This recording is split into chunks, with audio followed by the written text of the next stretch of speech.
దుఃఖంలో ఉన్నవాడిని ఎవరైనా మనం ఓదార్చాల్సిన విధానం ఇది. మీ ఇళ్లల్లో ఎవరికైనా ఎప్పుడైనా దుఃఖం వచ్చి ఏ విషయంలోనైనా కన్నీళ్లు పెట్టుకుని ఆడవాళ్ళు కానీ మగవాళ్ళు కానీ బాధపడితే తక్షణం అక్కడికి వచ్చి వాళ్ళు ఇదివరకు చేసిన గొప్ప పనులు గుర్తు చేయండి.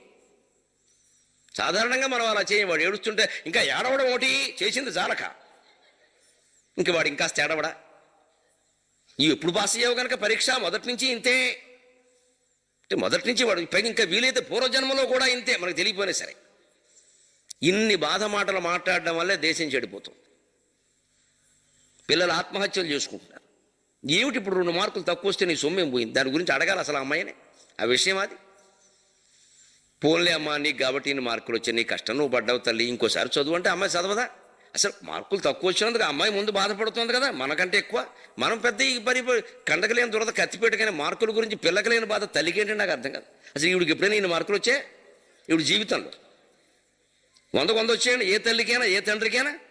మేమంతా 35 మార్కులతో పాస్ అయ్యామమ్మా, మీకు మా చరిత్రలు చెబితే బాగుండదు. అందుకే నేను 10th క్లాస్ సర్టిఫికేట్ చింపేసాను, ఎవరికి చూపించాను నేను. అది చూస్తే ఈయనైనా గరికపట్టినేశ్వరం అనుకుంటారు. వద్దు, అలాంటివన్నీ పోవాలి. ఉన్నప్పుడేవో పడ్డాం, అవన్నీ వింటూ విచిత్రంగా ఉంటాయి. ఇప్పుడు ఎవడు పుట్టుకతో గొప్పవాడు కాలేదు. ఇవాళ ఓహో 25కి 22 వచ్చాను, why you got 3 marks less, why you got 22 అని అడిగేవాళ్ళు ఏంటండి. నీకు 22 వచ్చాయి అని అడుగు, సంతోషిస్తుంది ఆ పిల్ల. వై యూ గాట్ 3 అని 4 అడిగేసరి ఆ పిల్ల కొళ్ళమండి శీలింగి ఫ్యానాయి వెద్మకే చున్నీ కంఠాయి ధీమకి తన్నోచావు ప్రచోదయాత్ మన్నాడు పేపర్ వార్త. ఏమిటి కలిసి వచ్చింది దీనివల్ల? 4 అదే మాట అడిగితే ఆ పిల్లకి పౌరుషం రాదా? ఓన్లీ అమ్మ కష్టపడ్డ 25కి 23 అంటే 4 23 82 మార్కులు వచ్చినట్టే కదండి. 92 మార్కులు మనకి ఎవరికైనా వచ్చాయి? అసలు 192 మార్కులు అంటే ఎంత గొప్పమ్మా. ముందు దానికి ప్రశంసించడం మానేసి మిగిలిన 8 మార్కులు ఎందుకు తక్కువ వచ్చేది గొడవ. ఈ అసంతుష్టే ఆ రకమైన విద్యా విధానంలో తయారైన పిల్లల్ని తర్వాత ఎన్ని కోట్లు సంపాదించినా సంతృప్తి లేకుండా చేశారు. 10 కోట్లు ఉన్నా సరే వాడెవడికో 11 ఉన్నాయి, నాకు ఇంకా ఆ 1 కోటి గురించి ఏడ్చి 10 కోట్లు పోగొట్టుకోవడం. ఇక్కడ ఈ అసంతుష్టికి లోను కాకూడదు. అందుకే బాధపడేవాడిని ఓదార్చే విధానం ధౌమ్యుడు భుజం మీద చేసి ధర్మరాజు, నువ్వు ఎటువంటి వాడు అయ్యా ధర్మరాజా, ధర్మ నిరూపకత్వమున 6 లక్షణాలు చెప్పాడు మనం నేర్చుకోవలసినవి. ఇది కూడా కథతో సంబంధం అన్నది. ధర్మ నిరూపకత్వమున ధైర్యమునన్ మగనీయ వృత్తి సత్కర్మ విధిజ్ఞతన్ చతురతామహిమన్ దృఢబుద్ధిని ఎవ్వరూ ధర్మజుపాటిగారనగా ధాత్రిని పేరును పొందినట్టి. ఈ దారుని మీద నీ గురించి అందరూ చెప్పుకుంటుంటే నువ్వు ఏడుస్తావేంటే?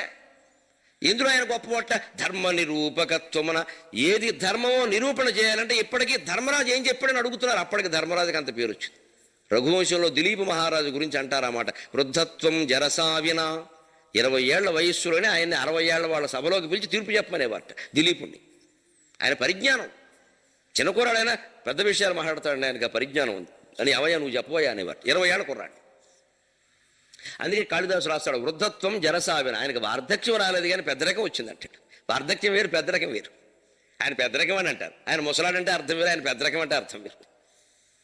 పెద్దరకం వచ్చింది. ధర్మరాజు పెద్దరకం. ధర్మ నిరూపకత్వమున. ఏది ధర్మమో నిరూపించాలంటే ధర్మరాజు చెప్పాలి.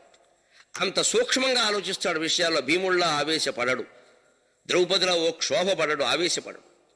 చాలా ప్రశాంతంగా ఆలోచిస్తాడు. ఆవేశాలు ఆయనకి ఉంటాయి, దాన్ని అదుపులో పెట్టుకుంటాడు. అందుకే నాయకుడు అయ్యాడు ఆయన. ధైర్యమునన్ కష్టాలని తట్టుకోవడమే ధైర్యం. ధైర్యం అంటే రౌడీయిజం కాదు, గుర్తుపెట్టుకోండి. 10 మందిని తిట్టినవాడు, 10 మందిని కొట్టినవాడిని వాడు ధైర్యవంతుడు అనుకోవడం, వాడు రౌడీ. ఎందుకు కొడుతున్నాడు? అది చేయత్తాల్సిన పని ఏమిటి నీకు? ఎందుకంత అసహనం, ఎందుకంత క్షోభ? నీవు నా నాయకుడు ఏమిటి? అసలు నాయకుడు ఉండే లక్షణం ధైర్యం. అంటే కష్టాలు తట్టుకోవడం ధైర్యం. గాడిచర్ల హరిశర్వోత్తమరావు గారు గ్రంథాలయోద్యమానికి పితామహుడు, మహానుభావుడు. స్వాతంత్రోద్యమ సమయంలో చెరసాలలో పెడితే 2 గోచీగుడ్డలు ఇచ్చారండి. 2 గోచీగుడ్డలు, తువ్వాళ్ళు, నాప్కిన్లు అండి, తువ్వాలు కావండి. ఎటు చూసినా 3 పొడుగు గంట ఉండని తువ్వాళ్ళు 2 ఇచ్చారండి. 2 మట్టి ముంతలండి, ఒకటి నీళ్ళు వేసుకోవడానికి, ఒకటి దొడ్డు గడ్డానికి అండి. ఇదమ్మా చెరసాల జీవితం. ఓ మట్టి పాత్ర, అన్నం కుండ పెడతా, పైగా ఇక్కడ మెడకొక ఇలా గుండ్రంగా ఒకటి గొలుసులాగా మెడకి, కాలికి ఒకటి, ఈ 2కి ఒక గొలుసు. ఇది ఇలా 6 ఏళ్ళు జైల్లో ఉన్నాడు ఆయన. ఈవేళ జైల్లో కటిక దొంగలు అందరూ వెళ్ళి ఉంటే వాళ్ళకి చేస్తున్న సౌకర్యాలు చూడండి. కనీ మొజీ గారికి నడుం నొప్పిగా ఉందని వెనకాల తరగడా పెట్టారట. మరి ఈవిడ తినేసిన కోర్టు వల్ల దేశానికి వచ్చిన నడుం నొప్పికి ఎన్ని తరగడాలు పెడతారు మీరు భరతమాతకి? ఆవిడకి బెయిల్ వచ్చింది, ఇంకా శ్రీలక్ష్మికి రాలేదు, రేపు ఆవిడకి వస్తుంది. వీళ్ళ గురించి మనం జాలి పడిపోతామండి. వంకర పనులు చేసి అక్రమాలు చేసి జైలుకి వెళ్ళిన వాళ్ళ పట్ల సానుభూత, ఇది స్వాతంత్ర సమర యోధుల్లాగా. తప్పుడు పనులు చేసిన వాడు తలంచుకోవలసిన సమాజంలో ఇవాళ ఎదురు తిరుగుతుంటే మనం హాయిగా చప్పట్లు కొడుతున్నాం. అంత సిగ్గుమాలిన సమాజం తయారైంది ఇక్కడ. భారతం వింటుంటే కడుపులో క్షోభ వస్తున్నమాట. ఏం సమాజం, ఏం పరిస్థితి, ఎవరికి చెబుతున్నామా? ధైర్యం అంటే కష్టాలు తట్టుకోవడం. ఆయన ఎన్ని కష్టాలు తట్టుకోవడం ఏమిటి? ఆయన చేసిన పాపం గ్రంథాలయ ఉద్యమం చేసి ప్రజల్లో పత్రికలు ప్రచారం చేసి స్వాతంత్రం కోసం పోరాడేలా చేశాడు, దేశ స్వాతంత్రం కోసం. ఆయనకి ఇక్కడ ఒక కంటే ఇలా మెడకి పెద్ద కొయ్య, కింద కొయ్య, రెండింటికి గురుసు, అంటే మెడ కిందికి వంచడానికి లేదు, కాలు పైకి ఎత్తడానికి లేదు. ఇలా 6 ఏళ్ళండి.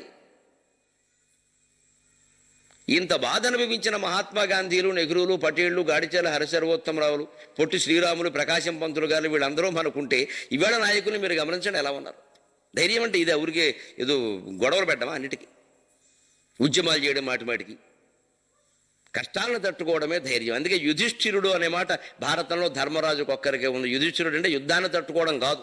ఆయన యుద్ధాన్ని ఏం తట్టుకోవాలా, 18 రోజుల యుద్ధంలో 3-4 సార్లు పరిగెట్టాడు విజయవంతంగా. అందుకు రాలేదు అది. జీవితం అనే యుద్ధంలో స్థిరంగా నిలబడ్డాడు ఆయన, ఎన్ని కష్టాలు వచ్చినా సరే. అందుకు ధైర్యం, అది ధైర్యం అంటే. ధర్మ నిరూపకత్వమున ధైర్యమునన్ మహనీయ వృత్తి. ఏ వృత్తి చేపట్టినా అది గొప్ప వృత్తిని చేపట్టేవాడు లోకంలో తన గౌరవానికి తగినట్టుగా. ఇప్పుడు చేపట్టబోయే వృత్తి కూడా అది. సత్కర్మ విధిజ్ఞతన్, ఏది మంచి పనో ఏది చెడ్డ పనో ఆయనకు బాగా తెలుసు. మంచి పనులు మాత్రమే చేసేవాడు విచక్షణ జ్ఞానంతో. చెడ్డ పని చేయాలని మనస్సుకు అనిపించినా చేసేవాడు కాదు. దుర్యోధనుడికి సరిగ్గా వ్యతిరేకం. దుర్యోధనుడు శ్రీకృష్ణుడు రాయబారం తర్వాత పిలిచి, ఉద్యోగ పర్వంలో రేపు చెప్తారు ఆయన, రాయబారం తర్వాత పిలిచి, ఏమయ్యా నీకేం బుద్ధి లేదా? పాండవుల బాలమేడు, నీ బాలమేడు, ఎందుకు వాళ్ళ మీద నెగ్గుతావా ఏమన్నా? ఇవ్వనంటావేంటో శ్రీకృష్ణుడు పక్కకి పిలిచి, సభ కాదు కదా, ఆఫ్ ది రికార్డ్ అని వస్తూ ఉంటుంది టీవీలో, అలాగనమాట. పక్కకి పిలిచి ఆఫ్ ది రికార్డు, అసలు ఏమన్నా నీకు పిచ్చా ఏమిటి, ఈ పనులన్నీ ఎందుకు చేసావు, ఇప్పుడు కూడా యుద్ధం ఎందుకు తెచ్చిపెట్టుకుంటున్నావు అంటే దుర్యోధనుడు ఏమన్నాడో తెలుసా? జానామి ధర్మం నచమే ప్రవృత్తి, జానామ్యధర్మం నచమే నివృత్తి, కేనాపి దేవేన హృది స్థితేన నియంత్రితోస్మి మాధవ అన్నాడు. నాకు ధర్మం ఏమిటో తెలుసయ్యా, కానీ నాకు అది చెయ్యాలనిపించడం లేదు. అధర్మం ఏమిటో స్పష్టంగా తెలుసయ్యా, నాకు అదే చెయ్యాలనిపిస్తోంది. ఎవడో దేవుడో దెయ్యమో నా గుండెల్లో ఉండి నన్ను నడిపిస్తున్నాడు, నన్ను క్షమించమన్నాడండి దుర్యోధనుడు. అంత పశ్చాత్తాపడ్డాడు. చివరికి వెళ్ళిపోయాడు కృష్ణుడు. ఇంతేరా అబ్బాయికి వీడు మారడాడు. ఏదో ఉంది జన్మాంతర కర్మ, నాకు తెలియదు, నా హృదయంలో తిష్ట వేసింది దేవుడో దెయ్యమో, కేనాపి దేవేన హృదయ స్థితి అని. ఎవడో ఉండి అనిపిస్తున్నాడు నా చేత, నేను అంటున్నావు కావివి, నాకు తెలుస్తోంది స్పష్టంగా, నా తప్పు నాకు తెలుస్తున్నా, ఎందుకు వాళ్ళని బాధలు పెట్టాలి, వాళ్ళది రాజ్యం ఇది అని అన్నాడు. నాకు ఇవ్వాలని అనిపించలేదు, ఏదో కానీ అంటే అది అవ్వాలని ఉందన్నమాట. యుద్ధం రాసిపెట్టుంది, ఇన్ని లక్షల మంది కర్మఫలాలు అలా ఉన్నాయి, వాడు పోవాలి, వాళ్ళ కోసం ఏడిచేవాడే వాడు, ఇంక వాడి బుద్ధి అలాగే ఉంటుంది, మరి ఇంకోలా ఎందుకు ఉంటుంది? ఇవాళ కూడా మనం దుర్యోధనుడు లాంటి నాయకుల వెనకాల పెడితే వెనకాల వెళ్ళే వాళ్ళ బుద్ధి అంతే, వాళ్ళ కర్మ అంతే అయిపోవలసింది. ఎందుకంటే వాళ్ళ బుద్ధిని బట్టి వీళ్ళ బుద్ధి ఉంటుంది. మనం జాగ్రత్తగా ఎంచుకోవాలి నాయకుడిని కూడా. ఎక్స్ కాకపోతే వై, వై కాకపోతే ఎక్స్ అని ఎంచుకోవడం కాదండి. మంచితనం ఉందా లేదా, ధైర్యం ఉందా లేదా, ధర్మం ఉందా లేదా, నీతి ఉందా లేదా, ఈ ఆలోచన చేయాలి. అందుకనే దుర్యోధనుడు చెప్పాడు, అదే ధర్మరాజు గమనించండి, సత్కర్మ విధిజ్ఞతన్, మంచి పనే చేసేవాడు, చెడ్డ పని చేసేవాడు. విచక్షణ ఉంది కదా, ఇది మంచి కాదు కాబట్టి మంచి చేసేవాడు, చెడ్డ కాబట్టి వదిలేసేవాడు. చతురతామహిమన్, చాతుర్యంతో ప్రవర్తించేవాడు, నేర్పుగా. జీవితంలో నెగ్గాలంటే మనం చాతుర్యం ఉండాలి, నేర్పు ఉండాలి. కొన్ని చోట్ల మనకు కాని విషయాల్లో నేర్పుగా తప్పుకోవాలి. మనకి ఇష్టం లేని పని ఉంటుందండి, ఎవరో ఒత్తిడి చేస్తారు చేయమని, నేర్పుగా తప్పుకోవాలి. ఆ నేర్పు ఉంటే జీవితంలో నిలబడగలుగుతాం. చతురతామహిమన్, ఆ చాతుర్యం ఉండాలి. మనకి ఇష్టం లేని పని యజమాని చెప్పారు, అందుకని ఏమండి మీరేమనుకోద్దు, ఈ పని ఫలానా ఆయన చాలా బాగా చేస్తారని నాకు అంత అనుభవం లేదండి, ఈ విషయం ఏం లేదు, అదేదో అవినీతి పని, అంతకంటే నీకు ఇష్టం లేదు, తప్పుకో. అంతేగాని ఇటువంటి అవినీతి పనులు నాకు చెబుతారా, ఉద్యోగం మానేస్తా అని మానేసేవనుకో, ఇంకో చోట ఇంతకంటే గొప్ప అని చెబుతాడు. సాధ్యమైనంత వరకు చేసే ఉద్యోగం మానకూడదు, తప్పదు. ఇంకో చోటుకెళ్ళా ఇంతకంటే గొప్ప మొగుడు వస్తాడు అక్కడ, ఇంకోడు ఇంకా పెద్దవాడు, ఏం చేస్తావు? ఏదో చెప్పి తప్పించుకో. చతురతామహిమన్ దృఢబుద్ధిని, దృఢమైనటువంటి నిశ్చయాత్మకమైన బుద్ధి ఉండాలి. దుర్యోధనుడికి చెడ్డ విషయంలో అంత దృఢమైన బుద్ధి ఉంటే ధర్మరాజుకి మంచి విషయంలో ఉంటే తప్పే ఉందండి. ఇవాళ దేశం విషయంలో కూడా మనం వాళ్ళు వంకర మాటలు చెప్పేవాళ్ళు ప్రతి వేదిక మీద అడ్డగోలుగా మాట్లాడుతున్నారే. ధర్మం మాట్లాడే వాళ్ళం మనం ఎందుకు భయపడాలండి? ఎవడు తీసేస్తాడు పీక? ఒక్కసారి తీసేస్తాడు, రెండోసారి తీయడానికి పీక ఉండదు ఇక్కడ. కానీ మనం మాట్లాడిన మాటలు, మన కావ్యాలు, మన పుస్తకాలు చిరస్థాయిగా ఉంటాయి. ప్రపంచంలో ఎవడూ బతకలేదు ఎక్కువ కాలం. బతికినంతకాలం ధైర్యంగా బతకాలి. వెళ్ళిపోయేటప్పుడు హాయిగా వెళ్ళిపోవాలి. ఓ సుభాష్ చంద్రబోసులా, ఓ కొమురం భీములా, ఓ అల్లూరు సీతారామరాజులా, పొట్టి శ్రీరాములా ఆలోచించాలి తప్ప ఎవరిని ఏమీ అనకుండా, మన మీద కూడా ఏమీ రాకుండా చక్కగా సోమవారం నోము, మంగళవారం నోము, బుధవారం నోము అన్నీ చేసుకుని చక్కగా 90 ఏళ్ళు ఎందుక బతుకు పని లేక ఊరికే నోములు వ్రతాలు చేస్తూ కూర్చుంటాం ఇక్కడ. దేనికి ఇవన్నీ? ఈ నోములు సారాంశం ఏమిటి? దేశానికి కాపాడినప్పుడు, దైవాన్ని కాపాడినప్పుడు, నీ ఇంటిని నువ్వు కాపాడుకోలేనప్పుడు దేనికి ఇదంతా? ధైర్యం లేని బ్రతుకు వృధా. అధర్మాన్ని ఎదిరించి తీరాలి ధైర్యంగా, ఏ కష్టాలని రాయి. ఇది దృఢబుద్ధి. ఎవ్వరు ధర్మజుపాటిగారనగా సరిగ్గా విరాట పర్వంలో ఈ 6 లక్షణాలు ఆయన ప్రదర్శించాడు. ధర్మ నిరూపకత్వమున ఇక్కడ మనం ప్రవేశించేటప్పుడు చెబుతాడు ఎవరు ధర్మాలు ఏం చేయాలో స్పష్టంగా నిరూపించి చెప్పాడు. అంతే, ఆయన ధర్మాన్ని ఏం చేశాడు. ధైర్యమునన్ ఎన్నో కష్టాలను అజ్ఞాతవాసంలో ఆయన ధైర్యంగా తట్టుకున్నాడు. విరాట్ రాజు వల్ల వచ్చిన అవమానాలను కూడా, ఎందుకంటే ఉద్యోగంగా ఉన్నప్పుడు కొన్ని తప్పు. మహనీయ వృత్తి చేపట్టిన వృత్తి పౌరోహిత్యం వృత్తి. పురోహితుడు పంచాంగం చెప్పేటువంటి శాస్త్రవేత్త, అది మహనీయమైన వృత్తి, గౌరవించాల్సిన విషయం. ఉగాది నాడు వారిని కూర్చోబెట్టి కాళ్ళకి దండం పెట్టి మనం చెప్పించుకుంటాం. మరి ఆయన ఏమో చెబుతూ ఉంటారు, ఈ ఏడాది ఫలానా రాశి వాళ్ళకి ఈ గౌరవం ఎంత, రాజపూజ్యం 12, అవమానం 24. ఇక ముందు ముందు జాతకాలు ఇంకా వేరుగా ఉంటాయి. ఇప్పుడు రాజపూజ్యం అవమానంతో వదిలేశారు. ఇక ముందు ముందు ఎలా ఉంటాయంటే వీరికి రోజుకొక్కటికి మిస్డ్ కాల్స్ 24, మెసేజెస్ 48 అని కూడా ఉంటాయి. ఈ జాతకాల్లో అవి కూడా ఉంటే మనం నమ్ముతూ ఉంటాం. అలా ఉందిరా మనకు మిస్డ్ కాల్స్ అలా ఉంటాయి చెప్తాడు చెప్పేవాడు, మనం నమ్ముతుండే దానికి. ప్రతిదీ జాతకాలకు ముడిపెట్టి మాట్లాడటం అని ఇంక మొత్తం బ్రతుకు దుర్భరం అయిపోయింది. టీవీలో చెబుతుంటారు పొద్దున్నే, ఈరోజు ఆశ్లేష నక్షత్రం వాళ్ళు ఎర్రచీర కట్టుకోవాలి. అంతవరకు మానేస్తారా? ఎదురు కట్టుకుంటారా వద్దా? వాడు చెప్తాడండి మనకి ఏ చీర కట్టుకోవాలో. అంత అజ్ఞానం ప్రచారం చేస్తున్నాడు. ఎండుమిరపకాయలతో హోమం చేస్తానంటాడు ఒకడు. ఈ మంత్రాలన్నీ భూం హాం శ్రీం, 2వ పెళ్ళ నమః, పెళ్లి కావాలంటే 2వ పెళ్ళి అయ్యే నమః, 2వ పెళ్లి చేసేస్తాడు టీనే అని భూం హాం అని చదివేసి నువ్వు నమః అంటే నువ్వు అయిపోతుందా? పైగా 1,00,000 జపం నీ వల్ల అయ్యేపోయినా చేసి చూడు. రోజంతా నమశివాయ అంటే 10,000 దాటా అనలేకపోయింది. నువ్వు 1,00,000 అంటావు. కానీ బోగస్ మాటలు, తెలియక మాట్లాడే మాట, డబ్బు క్యాష్ చేసుకుంటున్నారు మొత్తం అంతా. ఇది కాదు కదా పౌరోహిత్యము, జ్యోతిష్ శాస్త్రం అంటే. జ్యోతిష్ శాస్త్రం మనిషికి ధైర్యాన్ని ఇస్తుంది. నీ నక్షత్రం, నీ రాశిని బట్టి సంవత్సర ఫలం సాధారణంగా ఉండి ఖచ్చితంగా జరుగుతుందని కాదు. అది సాధారణంగా అలా ఉంది. ఈ సంవత్సరంలో కాస్త మాట అదుపులో పెట్టుకో, డబ్బు తక్కువ ఖర్చు పెట్టి, ఎందుకంటే ఖర్చు అయ్యే యోగం బాగా కనపడుతుంది. అందుకని ఖర్చు జాగ్రత్త చూసుకుంటే కాస్త ఏసీలో వెళ్ళేవాడు స్లీపర్లో వెళ్ళు, లేకపోతే వీలైతే ప్రయాణమే మానాయి. అంతే. అందుకోసం నీకు ఉపయోగించేదే ఉపయోగిస్తుంది ఖచ్చితంగా. ఆ జాగ్రత్తలో ఉండు. అప్పుడు జరిగేది ఏదో జరుగుతుంది, తగ్గుతుంది, నష్టం తగ్గుతుంది. కాలు పోయే వేళ చోట వేలు పోతే నష్టం తగ్గినట్టే కదా. ప్రమాదంలో కాలు పోతున్నారు, వేలు పోయింది, ఏదో ఒకటి పోతుందని చెప్తారు. కాలో వేలో ఏ వేలో జ్యోతిష్ శాస్త్రంలో చెప్పరండి. చెబుతారు అనుకోబట్టి అజ్ఞానం. ఈవేళ పత్రిక చూశారా మీరు? 7వ కానుపులో మగపిల్లాడు పుడతాడని చెప్పారట. ఆ ఇల్లాలకు 6 కానుపులు వచ్చే వరకు బకెట్తో కూడా చంపేశారండి ఆ ఇల్లాలని. తణుకు ఇరగవరం మండలం కంతేరులో జరిగిందమ్మా, మన పక్కన గ్రామం. మన ప్రత్యక్షంగా జరుగుతున్నాయి ఘోరాలని. ఇరగవరం మండలం కంతేరు గ్రామంలో ఎవడో జాతకంగాడు వచ్చి 7వ కానుపులో మగపిల్లాడు పుడతాడు అన్నట్ట. అందుకని కానుపు రావడం, బకెట్ కొట్టేయడం, తన్నేయడం, కానుపు రావడం, ఏబాల్సం. మొగుడు అత్తగారు కలిసి. ఆ ఇల్లాలు ఇప్పుడు ఆసుపత్రిలో ఉంది, మీరు చూసుకో. ఇవాళ పొద్దున్న వార్త ఆంధ్రజ్యోతులు. ఎంత దారుణమైన విషయాలు జరుగుతున్నాయి జ్యోతిష్ శాస్త్రం పేరు మీద. ఇదా జ్యోతిష్ శాస్త్రం?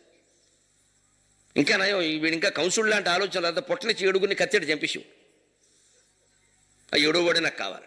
వాడు 7వ వాడు చంపుతాడంటే చేసాడు అప్పుడు. వీడు 7వ వాడు కోసం మిగిలిన వాడని చంపిస్తున్నాడు. అసలు అంతవరకు చూడడం దీనికి. ఇప్పుడు ఆ పుత్రుడు ఎవడో పుట్టి వాడు కొరువు వాడు పెట్టకపోతే ఏమిటి నష్టం ఇప్పుడు మనకి? ఇప్పుడు పుత్రుడు అంతా బతుకుండగానే కొరువు పెట్టి వాళ్ళు తయారయ్యారు. వాళ్ళ కోసం మనం చూడక్కల, అంతకంటే అమ్మాయిలే నయం. కనీసం మమకారమైనా ఉంటుంది. దుహిత అంటారు అమ్మాయిలు. దుహిత దూరే హిత భవతీతి దుహిత. దూరం వెళ్ళిపోయినా కూడా తల్లిదండ్రుల మేలు కోరేది అమ్మాయి మాత్రమే. అందుకని సంప్రదాయంలో దుహిత అన్నారు. మా నాన్న ఎలా ఉన్నారు, గట్టిగా వాన వస్తే మా అమ్మ పాపం వానకి తట్టుకోలేదు, ఏం చేస్తుంది, బట్టలన్నీ తీసుకుంటుంది, నేను ఉంటే ఆరేసేదాన్ని ఇది చెప్తా. మగాడు ఉన్నాడు అసలు అమ్మా నాన్న తలుచుకోడు. వీడు ముందు వాన అయిపోయిన సీనేసి టీ పెట్టి అంటాడు. తల్లిదండ్రులు ఎలా ఉన్నారు వీడికి అనవసరం. ఆడపిల్లకి వెంటనే గుర్తొస్తారు, నేను ఇంటూ ఉంటే అన్ని పనులు నేను చేసేదాన్ని, నా బట్టలన్నీ లోపల వేసేదాన్ని, మా అమ్మ పెద్దది అయిపోయింది, ఇంత వాన వచ్చేస్తుంది, మా ఊళ్ళో ఏమైపోతుందో అంటుందండి. ఆ మమకారం అమ్మాయికి ఉంటుందమ్మా, అబ్బాయికి ఉండదు. ఎందుకు ఎడుతారు అబ్బాయిల గురించి ఊరికే? ఇవి జరుగుతున్న ఇటువంటి వృత్తి కాదు జ్యోతిష్యం అంటే. మనిషికి ధైర్యాన్ని ఇచ్చే వృత్తి. అందుకని ధర్మరాజు ఇది మహనీయ వృత్తి. సత్కర్మ విధిజ్ఞత, పురోహితులు చేసే పని. సత్కర్మలు అంటే యజ్ఞయాగాదులు. ఎప్పుడు ఏ యజ్ఞం చేయాలో విరాటరాజుకు చెప్పాడు, కథంతా పెట్టాడు తిక్కన గారిందులో. చతురతా మహిమన్, కీచక వధ సందర్భం వచ్చినప్పుడు కీచకుడిని చంపడానికి భీముడు సిద్ధపడితే ఆ చెట్టు తీస్తున్నావు మెదరుందా లేదా అని చాలా చాతుర్యంగా మాట్లాడాడు. మనం రేపటి కథలో చూస్తాం. చాలా చాతుర్యంగా అటు కీచకుడిని చంపకుండా, అజ్ఞాతవాసం బయటపడకుండా, మళ్ళీ ద్రౌపదికి ఒక అభయం కలిగేలాగా, భీముడికి సూచన చేసేలాగా ఇన్ని రకాల ఆలోచించి మాట్లాడాడు. చతురతా మహిమన్. తర్వాత దృఢబుద్ధిన్. ఎన్ని అవమానాలు బాధలు ఎదురైనా దృఢమైన నిశ్చయంతో అజ్ఞాతవాసం 12 నెలలు అధిక మాసాలు సహా ఖచ్చితంగా పూర్తి చేయాలి అనే దృఢమైన బుద్ధితో ఉన్నాడండి. అంటే ఈ 6 లక్షణాలు ధర్మరాజులో ఈ కథలోనే ఉన్నాయి. దాన్నే పద్యంలో పెట్టి జరగబోయేవన్నమాట. పెట్టి ఇంత గొప్పవాడివి నువ్వు ఎందుకు బాధపడుతున్నావయ్యా, వీటన్నిటికీ నువ్వు ప్రసిద్ధుడివి, ధర్మజూపాటిగారనగా ఎవ్వరూ ధర్మరాజుకు సాటిరారు అని దాత్రి ప్రసిద్ధి నిగన్నయట్టి. ఈ భూమి మీద నీకు ఆ పేరుందయ్యా, నీ పేర్మికి నీడే. నీ వంటి వాడు, ఇంత ప్రసిద్ధి కలిగిన వాడు, ఇంత గొప్పవాడు ఇలా బాధపడచ్చా? పేర్మికి నీడే దుర్దశల పెళ్ళునకున్ దురపిల్లుటారయన్. ఎటువంటి దుర్దశలు కలిగినా ఈ పద్యం విన్న మనం ఇక దురపిల్లకూడదు. అప్పుడు ధర్మరాజు, స్వామి నా గురించి నేను ఆలోచించట్లేదండి, నేను ఎలాగో అలా బతుకుతాను. మా భీముడు ఒడ్డు పొడుగు కూడా బాగా ఎక్కువ మహానుభావుడికి, పైగా తిండి వీడు దుంపదెగ. ఎవడు వీడిని పోషిస్తాడో వాడు 6 ఎకరాలు రోజుకు అమ్మేయడం ఖాయం. ఇటువంటి వాడు ఎక్కడ ఉంటాడు, ఏం చేస్తాడు? ఈయన దాచడం కష్టం కదా. ఏమైనా ఓ చీర కప్పుదామో శాలువా కప్పుదాం, ఈయనకు 2 శాలువాలు కావాలి, ఎలా ఉంటాడు అని అంటే భీముడు వెంటనే వచ్చి, నేను వంట పనులు చేసుకుని బతుకుతాను అన్నగారు, మీరు వదిలేయండి, మనం గద బదులుగా తెట్టు పట్టుకుంటాం, అవసరమైతే తెడ్డే ఉపయోగిస్తాం అన్నాడు. తెడ్డు చాలు మనిషిని లేపేయడానికి. అది ఇంచుమించు గదలాగే ఉంటుంది. అర్జునుడు అకుంఠితమైన పరాక్రమం కలిగిన వాడు, దేవతలను ఎదిరించి జయించిన వాడు అరణ్య పర్వంలో. అటువంటి మహావీరుడు గాంధీవాన్ని అస్త్రాలని దాచుకోవడం తెలియని వాడు. దాచుకు ఎక్కడ దాచుకుంటాడు, ఎలా బతుకుతాడు? వెంటనే ఆయన వచ్చాడు, మీకు తెలియదు మహారాజా, దేవేంద్ర లోకానికి వెళ్ళినప్పుడు నాకు ఉపకారాలతో పాటు అపకారాలు కూడా కొన్ని జరిగాయి. ఊర్వశి నాకు శాపం ఇచ్చింది, నువ్వు పేడివాడు అవుతావు. నేను శాపాన్ని వరంగా మలుచుకుంటాను. నేను ఈ సంవత్సర కాలం నేను పేడివాడిని, నపుంసకుడి రూపంలో ఆడపిల్లలకి నాట్యం నేర్పుతూ గడుపుతాను. అప్పటి వ్యవస్థను మీరు గమనించండి.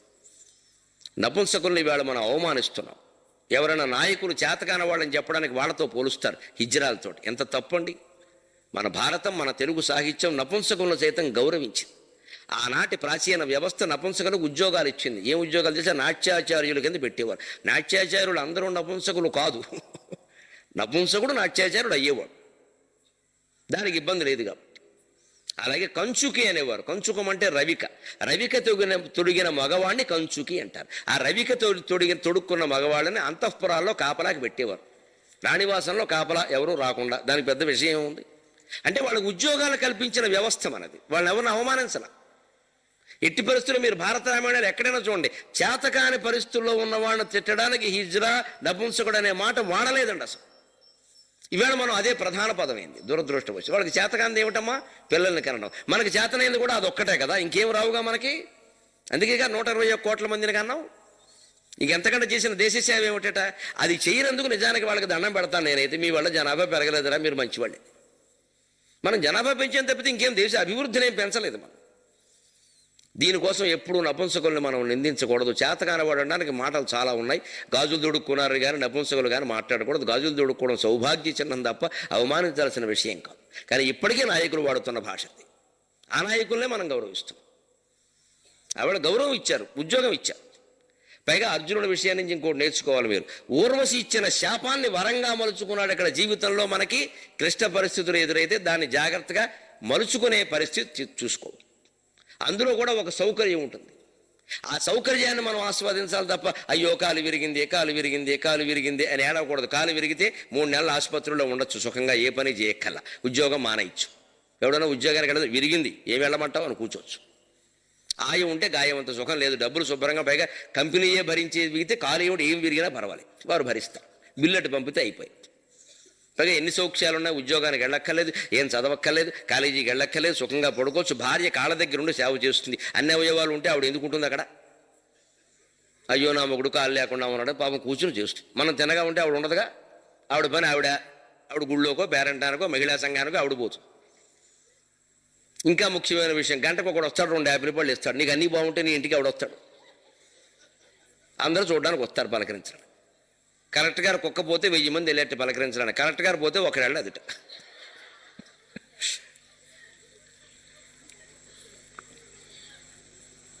ఎందుకంటే కుక్క గురించిన వంకతో ఆయన పలకరిస్తే రేపొద్దున ఏమన్నా గ్రామీణ మహిళా పథకంలో మనకి ఏదో కేటాయిస్తాడు. ఆయన పోయిన తర్వాత ఇంకేమిటి పలకరించేది? ఆవిడ వల్ల మనకు కొరిగేది ఏం లేదు. పైగా కరెక్ట్గా వెళ్ళగానే ఆవిడ కరెక్ట్గా నీకు 10,000 ఇచ్చారని చెప్పారా అంటే కొంపలు అంటుకుంటాయి. అందుకని వెళ్ళడం. కుక్క పోతే 1000 మంది వస్తే కరెక్ట్ గారు అనుకున్నట్ట, కుక్క పోతేనే ఎంతమంది వచ్చారు మనం పోతే అన్నట్ట. చూసి కూడా సార్ అన్నాడు సెక్రటరీ, ఎవడు రాలా చూడడానికి వాళ్ళు లేడు. ఈ లోకం తీరిది. అందుకనే నీకు ఎప్పుడు జీవితంలో దుర్దశ వస్తే కాలు విరగనే వేలు మనం కోరుకోం కావా. అలాగని కాలు విరిగితే యాపిల్ పళ్ళు ఇస్తారట, కాలు విరగొట్టుకుందామా? యాపిల్ పళ్ళు కోసం కాలు విరగొట్టుకోక, వెళ్ళి కొనుక్కో. ఇదే జీవిత సిద్ధాంతం, జీవిత తత్వం అదే. చెడు మనం కోరుకోం, ఎప్పుడు కోరుకోం, ఎప్పుడు శుభమే కోరుకుంటాం. కానీ వస్తుందిగా. మీరు అనుకుని వాన రాదు, మీరు అనుకుని చలి రాదు, మీరు అనుకోవడం వల్ల ఎండ కాయదు, మీరు అనుకోవడం వల్ల మరణం రాదు. మనం అనుకుంటే రాదు, అనుకోనప్పుడే వస్తుంది. దాన్ని అనుకూలంగా తీసుకో. వచ్చింది నిజమే, ఏం చేస్తావు ఇప్పుడు? ఊరికే వచ్చిందని బాధపడితే నీకు కూడా వస్తుంది. ఎక్కడొక్కడ వదిలేయాలి ఆ విషయం.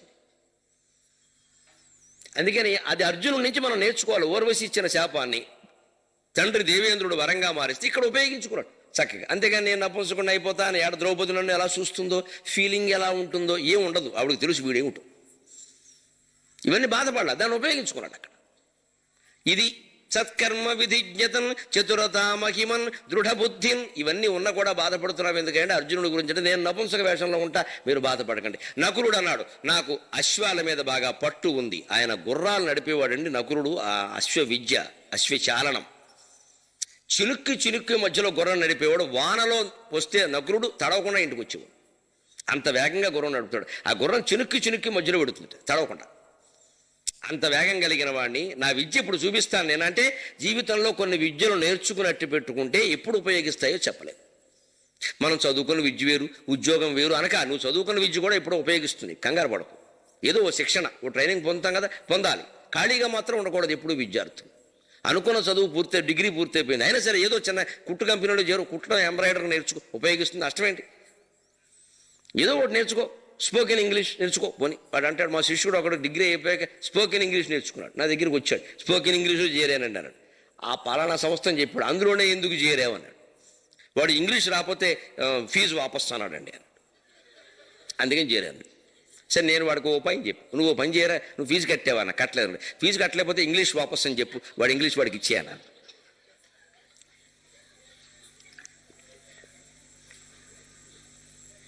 ఇది మంచి మంత్రం అన్నాడు. వాడు చేసేది లేదు నాకు తెలియదు కానీ మరి ఎలాగే ఉండలేదు. ఇంగ్లీష్ ఫీజు వాపస్ ఏంటండి?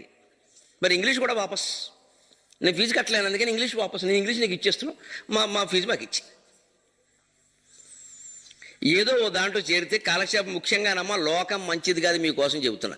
ఆడపిల్ల, ఎదిగిన ఆడపిల్ల పెళ్లి కాకుండా అలా ఉన్నా, ఉద్యోగం లేకుండా ఉన్నా వెంటనే ఊళ్ళో వాళ్ళు ఊరుకోరు. ఇంకా మేము అన్నయ్యకి సంబంధాలు చూడాలా, ఈయనకి ఎందుకని గొడవ? ఈ పిల్లలు పొడి చేస్తారు కాకుల్లో, అందుకే ఆ పిల్ల బయటికి రాదు. ఒకటి పెళ్ళే కనపడింది అనుకో, కడుపున ఒక కాయగా ఎలా ఏడు కాసి చింత చెట్టు కాసే 100 కాయలు కోసుకెళ్ళి, నీకు ఎందుకు పలకరింపు పని లేక వాళ్ళు ఏడిపించరా? నీకు రెండేళ్ళైనా కలగలేదా? డాక్టర్ గారు చూపించుకో. మనకు తెలియదు పాపం, డాక్టర్ గారు ఉన్నారని నువ్వు చెప్పాలి. ఇక్కడ ఈ వంకర వ్యాఖ్యానాలే మనుషుల మనస్సులను బాగా, ఎప్పుడు లేని దాని గురించి ప్రస్తావించకూడదమ్మా. మనుషుల దగ్గర ఉన్నదాని గురించి ప్రస్తావించాలి. పిల్ల కనపడితే ఎంత అందంగా ఉన్నావు, ఎంత చదువుకున్నావు, ఎంత చక్కని దాని అనంటే పిల్ల సంతోషిస్తుంది. అది మానేసి లేని దాన్ని మాట్లాడతారండి. మనకు ఆ పరిచయం చేసినప్పుడు కొంతమంది పెద్దవాళ్ళు పిల్లలు పరిచయం చేస్తారే, ఈ మా అమ్మాయి అండి మొన్న 2 ఏళ్ళు అయింది పెళ్ళి, ఇంకా పిల్లలు కలగల. మీ అమ్మాయిని చెప్తే సరిపోయింది కదా, ఈ వివరాలన్నీ అవసరమా? ఆ అమ్మాయి ఇంకా బయటకు వస్తుందా? ఈ పెద్దవాళ్ళు కూడా ఆలోచించాల్సిన విషయం, ఆచరించాలి. ఎప్పుడు లోపాల గురించి మనం చెప్పకూడదు. అసలు అడిగిన అవసరమైన సమాచారం తప్ప అనవసరపు సమాచారం ఇవ్వకూడదు. ఫలానా వ్యక్తిని చెప్తే సరిపోయేదానికి వెనక పెళ్ళికొడుకు కూడా ఫ్రెండ్ వెళ్ళేట. ఆ ఫ్రెండ్ మాట వీడు చాలా మంచివాడండి, చెవిపోగులు వాడివి కావు కానీ వాడు చాలా మంచివాడు అన్నట్టు. చెవిపోగులు వీడివి. ఆ మాట ఎందుకు ఎక్కడ వాడికి అర్థమైంది. చెవిపోగులే ఇంకోటి పెట్టుకొచ్చాడు అంటే వీడికి పిల్లనిస్తే అలాగా. ఇప్పుడు ఈ మాట నేను అడిగారా? వీడే వాడు అంతా మంచివాడనండి, పోగులు నావే కానీ వాడు మంచివాడు అన్నట్టు. కొంతమంది ఇలా అనవసరంగా జారిపోతూ ఉంటారు మాటలు. ఇదే పనికిరాదు. అందుకని చినుక్కి మధ్యలో నడుపుతాడు అశ్వచారణ. ఆ విద్య నేర్చుకున్నాడు. ఆ విద్య ఇప్పుడు ఉపయోగపడింది. నేను దామగ్రంథి అనే పేరు మీద అశ్వాల్ని కాపాడుతాను, అశ్వ సంరక్షణ చేస్తాను అన్నాడు. అలాగే సహదేవుడు, అన్నయ్య నువ్వు బెంగ పెట్టుకోవద్దు, నేను తంత్రీపాలుడు అనే పేరు మీద పశుపాలన చేస్తాను. నాకు పశుపాలన మన గోపాల దేవుడు లాగా నాకు పశుపాలన చాలా ఇష్టం అనగానే అన్నీ తట్టుకున్నాడండి ధర్మరాజు.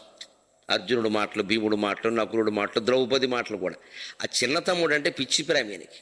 ఎందుకంటే వాళ్ళ అమ్మ చనిపోయింది, మాద్రి. ఆవిడ పైకి వెళ్ళిపోయింది. ఆ ఇద్దరు పిల్లల్ని కుంతి చేతిలో పెట్టింది. కుంతి ధర్మరాజు చేతిలో పెట్టింది. అరణ్యవాసానికి ఎడుతుంది. ఒరే నీకంటే కూడా వీళ్ళిద్దరూ ముఖ్యమరా, మన పెంతల్లి పిల్లలమ్మ, వాళ్ళ తల్లి లేని వాళ్ళురా, వాళ్ళకి ఎప్పుడూ తల్లి లేదనే భావన రాకూడదురా.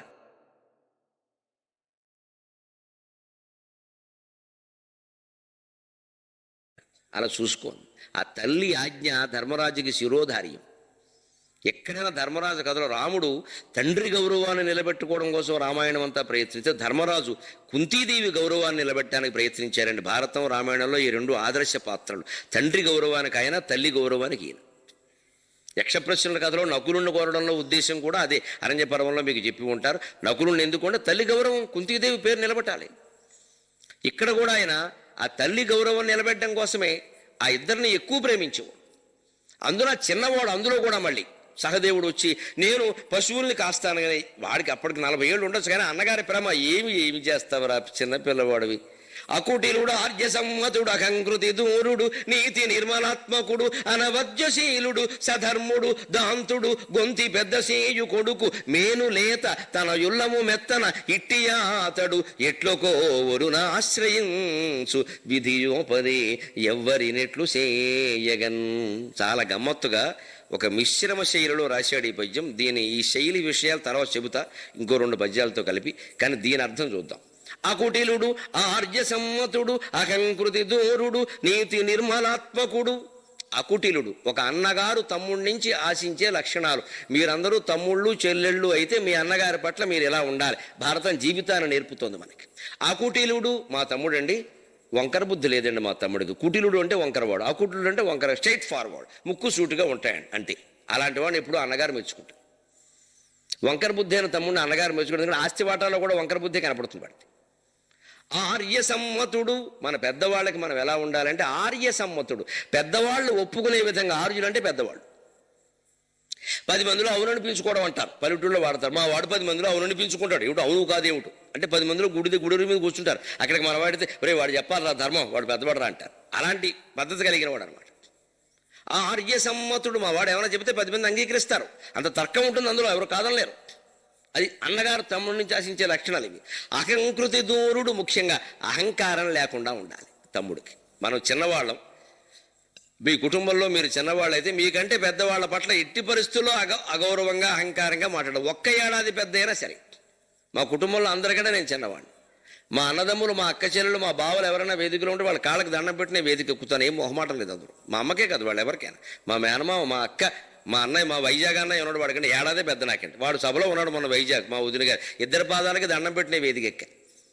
ఆ సభకి సిటీ పోలీస్ కమిషనర్ వచ్చారు, లగడపాటి రాజగోపాల్ వచ్చారు. ఆయన వెంటనే అడిగారు, ఈయన ఎవరన్నా మీరు దండం పెడుతున్నారంటే ఈయన ఎవరన్నా. మా అన్నయ్య అన్నారు. ఎంత సంస్కారం ఉండి బాబు, మేమంతా నేర్చుకోవాలన్నాడు రాజగోపాల్. అంతవరకు ఎవరికి తెలియదు. బాగుంది, నేను తెలుస్తానండి, మా అన్నగారు తెలవాలనే ఉంది. కానీ నేను దండం పెట్టడం వల్ల అందరికీ తెలిసిందే లేదా. మా అన్నయ్య సంతోషించాడు, నాకు కావాల్సింది అది. ఒరే ఎంత గౌరవం ఇచ్చేవరో నాకు అన్నాడు. నేను ఇచ్చేది ఏమిటి అన్నయ్య, నువ్వు పుట్టుకతో తెచ్చుకున్నావు అన్న. నిజమే, పుట్టుకతో తెచ్చుకున్నావు, నాకంటే ముందు పుట్టాడు. దేంట్లో పెద్ద అయినా కాకపోయినా అందులో పెద్ద. మనం ఆస్తిలో పెద్ద కావచ్చు, ఇంక ఐశ్వర్యంలో పెద్ద కావచ్చు, కీర్తిలో పెద్ద కావచ్చు, పాండిత్యంలో పెద్ద కావచ్చు. ఆయనకంటే వయస్సులో నేను పెద్దవాడిని కాలేను కదా, అది సాధ్యం కాదు కదా. దానికి మనం గౌరవం ఇవ్వాల్సిందే. భారతీయ సంప్రదాయం వయస్సును బట్టి మనుషులను గౌరవించాల్సిందే. వయస్సు ఒక్కటే కాదు, వయస్సును బట్టి ముందు గౌరవించు. జ్ఞాన పరీక్ష వస్తే అది వేరు, వయస్సుతో నిమిత్తం లేదు. ఎవరికి జ్ఞానం ఉంటే వారికి గౌరవం. అది మినహాయిస్తే మిగిలిన మన ఇంట్లో శుభలేఖ వేసాం, తండ్రి పేరు మీదే వెయ్యాలి. తమ్ముడు ఆయన కొడుక్కి పెళ్లి చేస్తే అన్నగారి పేరు మీద వెయ్యాలి. స్వతంత్రించాం కదా అని వేసేసుకోకూడదు. అది సంప్రదాయం. తండ్రి పోయిన వాడు కూడా పెదనాన్నగారు బతుకుంటే పెదనాన్నగారి పేరు మీద వేస్తారు. మా తమ్ముడి మనవరాలైనా అని రాస్తాడు ఆయన. మరి మీరు శుభలేఖలు గమనించండి. ఈ సంప్రదాయం ఎందుకు వచ్చిందని పెద్దవాళ్ళని గౌరవించే విధానం. ఆర్య సమ్మతుడు అహంకృతి దూరుడు. మనం ఎంత చదువుకున్నా, ఎంత అందంగా ఉన్నా, ఎంత ఐశ్వర్యంతో ఉన్నా, ఎంత గొప్ప ఉద్యోగంలో హోదాలో ఉన్నా, మన అన్నగారుల పట్ల, మన అక్కగారుల పట్ల అహంకారం లేకుండా మన అక్క కనపడితే భుజమే చేసి అక్క బాగున్నా. ఇవాళ మీరు కిరణ్ కుమార్ రెడ్డి గారిని గమనించండి. 75 ఏళ్ల తల్లి పుట్టినరోజు అయితే వెళ్ళి, అమ్మ రాష్ట్రానికి రాజునైనా నీ కొడుకునేనమ్మా, నా ఆవిడ నోట్లో కాస్త రొట్టెముక్క పెట్టి తినిపించాడు. దాని పేపర్లో వేశారు ప్రధానంగా. ఆ ముసలి తల్లి ఎంత పరవశించిందండి. ఆ పేరు మీద కుటుంబ సభ్యులు అందరూ కలిసి, లేకపోతే ఈ దౌర్భాగ్య రాజకీయాల్లో వాళ్ళని కలిసే అవకాశం ఉందా? ఆ జిల్లా వెళ్ళి, ఆ నల్లారిపాలెమని వాళ్ళ ఊరు ఉంది, అక్కడికి వెళ్ళి ఆ తల్లి కేకు తినిపించాడు ఆయన. ఆ తల్లి ఇంకో 10 ఏళ్ళు, 20 ఏళ్ళు, 30 ఏళ్ళు బతుకుతున్నాడు. ఆయుర్దాయం అది. ఎందుకని అంత స్థితిలో ఉన్నాడు. మా వాడు సమయం లేదని కూడా నా కోసం వచ్చాడు. మనం ఎంత పదవిలో ఉన్నా దాన్ని మర్చిపోకూడదు. ఢిల్లీకి రాజైనా తల్లి కొడుకి.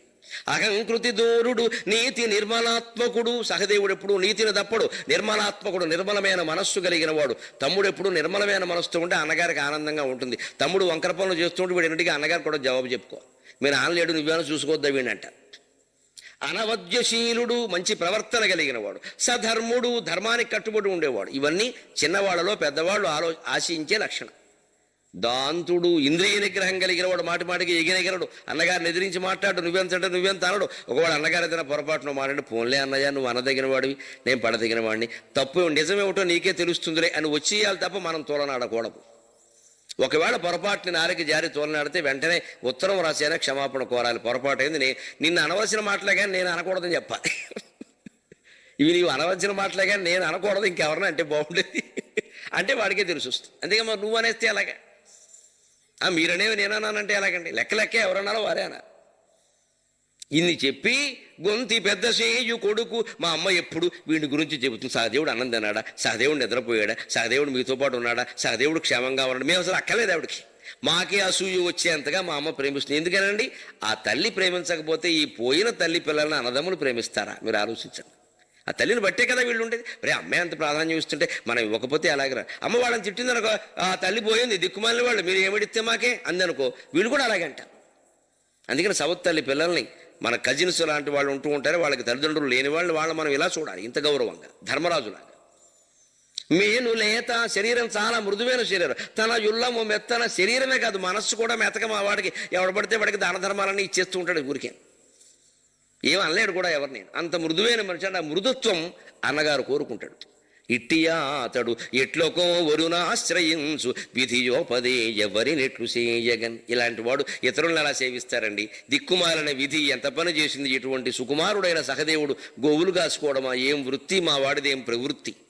ఇది బాధ అండి. ధౌమ్యుల వారికి చెప్పాడు, ఇది బాధ అండి. ఇలాంటి చిన్న చిన్న తమ్ముళ్ళు అందరూ వీళ్ళు ఎక్కడెక్కడో పనిచేస్తుంటే రోజు నేను చూస్తూ కూర్చున్న పెద్దవాడిని ఏంటి, వాళ్ళని ఉచితమైన ఉద్యోగాల్లో పెట్టాలి కదా అంటే, అప్పుడు ధౌమ్యుడు ఓరార్చి, మీరందరూ తప్పదయా ఉద్యోగాల్లో చేరడం, ద్రౌపదీదేవి సహా. కానీ ఉద్యోగాల్లో చేరినప్పుడు మీరు ఎలా ఉండాలో ఒక్క మాట చెబుతున్నాను, గుర్తుపెట్టుకోండి అన్నాడు. అందరం ఉద్యోగాల్లో చేస్తున్న వాళ్ళం ఉన్నాం, చేయబోయే వాళ్ళం ఉన్నాం. నువ్వు ఏ ఉద్యోగంలో చేరు, యజమానికి నీకు సంబంధాలు ఎలా ఉండాలో అద్భుతంగా మేనేజింగ్ ఎబిలిటీ, నిర్వహణ సామర్థ్యం అంటారు. నీ ఉద్యోగం నిలబడాలంటే ఈ పద్యం నోటుకు వచ్చి ఉండాలి. అది తిక్కన గారు మనకి చాలా అందమైన మాట చెబుతున్నాడు. నియోగి బ్రాహ్మణుడు, లౌక్యం తెలిసిన వాడు, బాగా లోకం తీరు తెలిసి మాట్లాడతాడు.